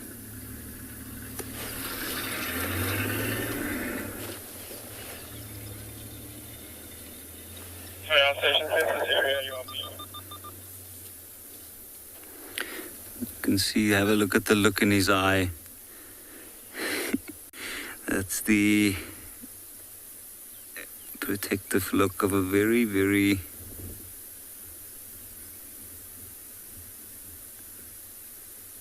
relaxed but caring male lion. Ooh, there we go. Some action at last. Have a look. Sniffing her rear end. He's going to keep following her. Let's see, she is... I think he was hoping for more than he's got. She's just repositioned into the shade.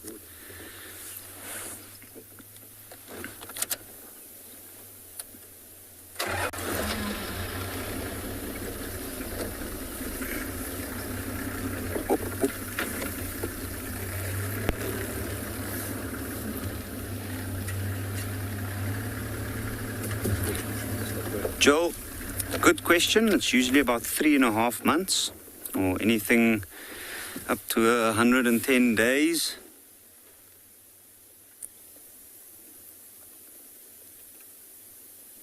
And usually we only start seeing those little ones about 2 months later.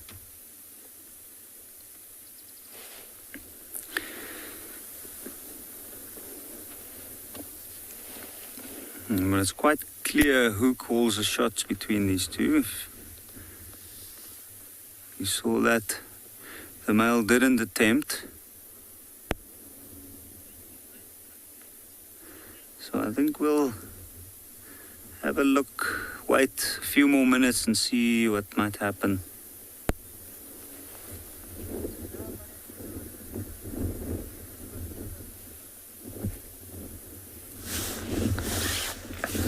It's always nice watching lions when they mate, but here we have our elephant family, the ones that I've been waiting for a very long time. I'd seen them walking from the escarpment, and now they're close to where we are. And I'm sure they're walking towards the marshes there, and sometimes they also cross the Mara River. So patiently coming as they're grazing. I can see they have lots of young elephants. You can see lots of calves. Very, very nice to see as they're walking towards our direction. I can see some of them look like they have mud on their bodies. Seems like they stopped to a place where they drank water and started spraying or splashing the mud on their body, which is a very good sign of cooling themselves. There's a tiny calf there, and I think the calf is about almost a year old. And the rest look like they're about 2.5, 3 year old. So we have a different mix of ages here.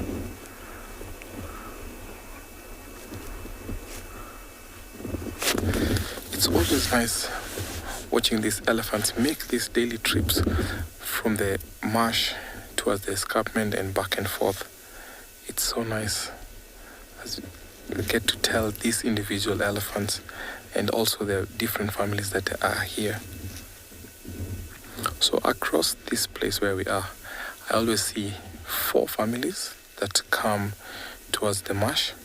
They get into the forest and I think walk across to the other side of the river.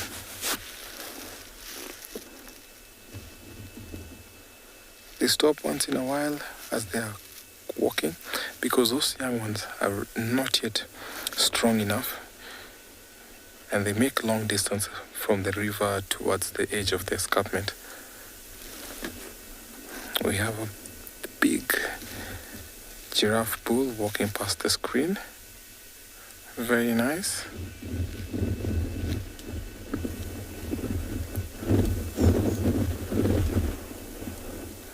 Look at how tall he is. So as I sit here waiting for those elephants to get closer and I get across to the other side, let me take you over to another live location.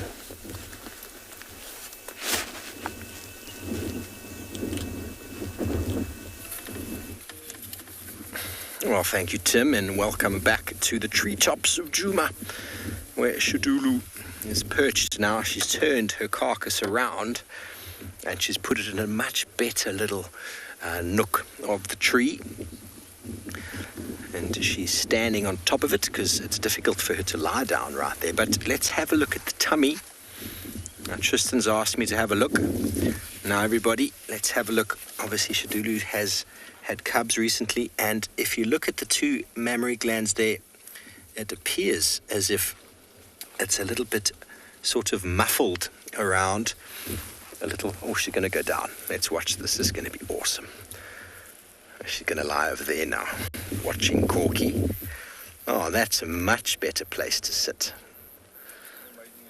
Okay, so we had a very good look at those mammary glands, and it appears as if the fur around them is drying now, but it's got that sort of wetness to it, as if it's been muffled by some lip. So without me knowing any better, I've taken some photos and I'll be able to show them to Tristan, get his opinion. You all got a very, very quick glance of it there, so screenshot if you can. I'm not promising, I can't confirm, but it feels promising to me, but we'll have to see in the coming days. What a way to end the morning. What a way to end game drive for me this morning with Tswalu, who'd eventually dropped one of those legs for Corky, who just gobbled it up like it was nothing, like a kid with a little small piece of candy. And now she's going to spend some time grooming herself. She's got blood all over the face, which indicates the kill was fresh. And there's still enough meat for her to be here this afternoon, at least, maybe even till tomorrow morning. It all depends whether she maintains the integrity of that kill and whether they fall or do not fall. Hello, beautiful. Well, I haven't seen Tswalu yet since I've been back, so I was really hoping to find her. And with Morgan this morning, we found the tracks. And I said, Morgan, I really have to find this leopard. Really have to find this leopard. She has become my favorite female. Osana is my favorite leopard of all time. And although I love Thandi and I love Kalamba, Tswalu is just the coolest. She's just the coolest. She's going to sit with one elbow perched around the branch, cleaning herself. What an elegant posture. It has been wonderful hosting you this morning, everybody. It's been wonderful being out and about, showing you the wonders of the wild, all of our wonderful locations.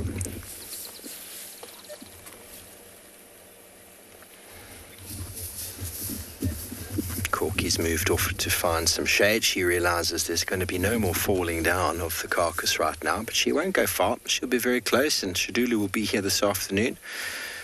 And from myself, Morgan, Tristan, Theo, all the ladies and gentlemen in Final Control, and all of our other wonderful locations. It's been wonderful having you out on safari with us this morning. Apologies for the cars moving. We look forward to hearing from you. And Game Drive will be same time, same place this afternoon, coming to you from all over the African continent, where we bring you the wonders of the African wilderness. I hope you all have a wonderful year further. I'll be catching up with you next year, hopefully. And until then, have a great one. We'll catch you soon. Good day and goodbye.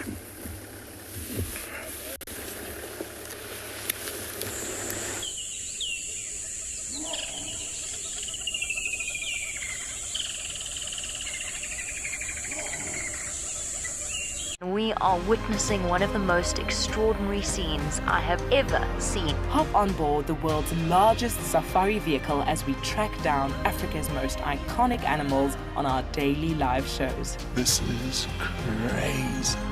Captivating characters, breathtaking beauty, and daily drama. Aardvark, $1 million card. How insane is that animal? Only on Wild Earth. This program features live coverage of an African safari and may include animal kills and carcasses. Viewer discretion is advised. Jumbo, everyone. It's another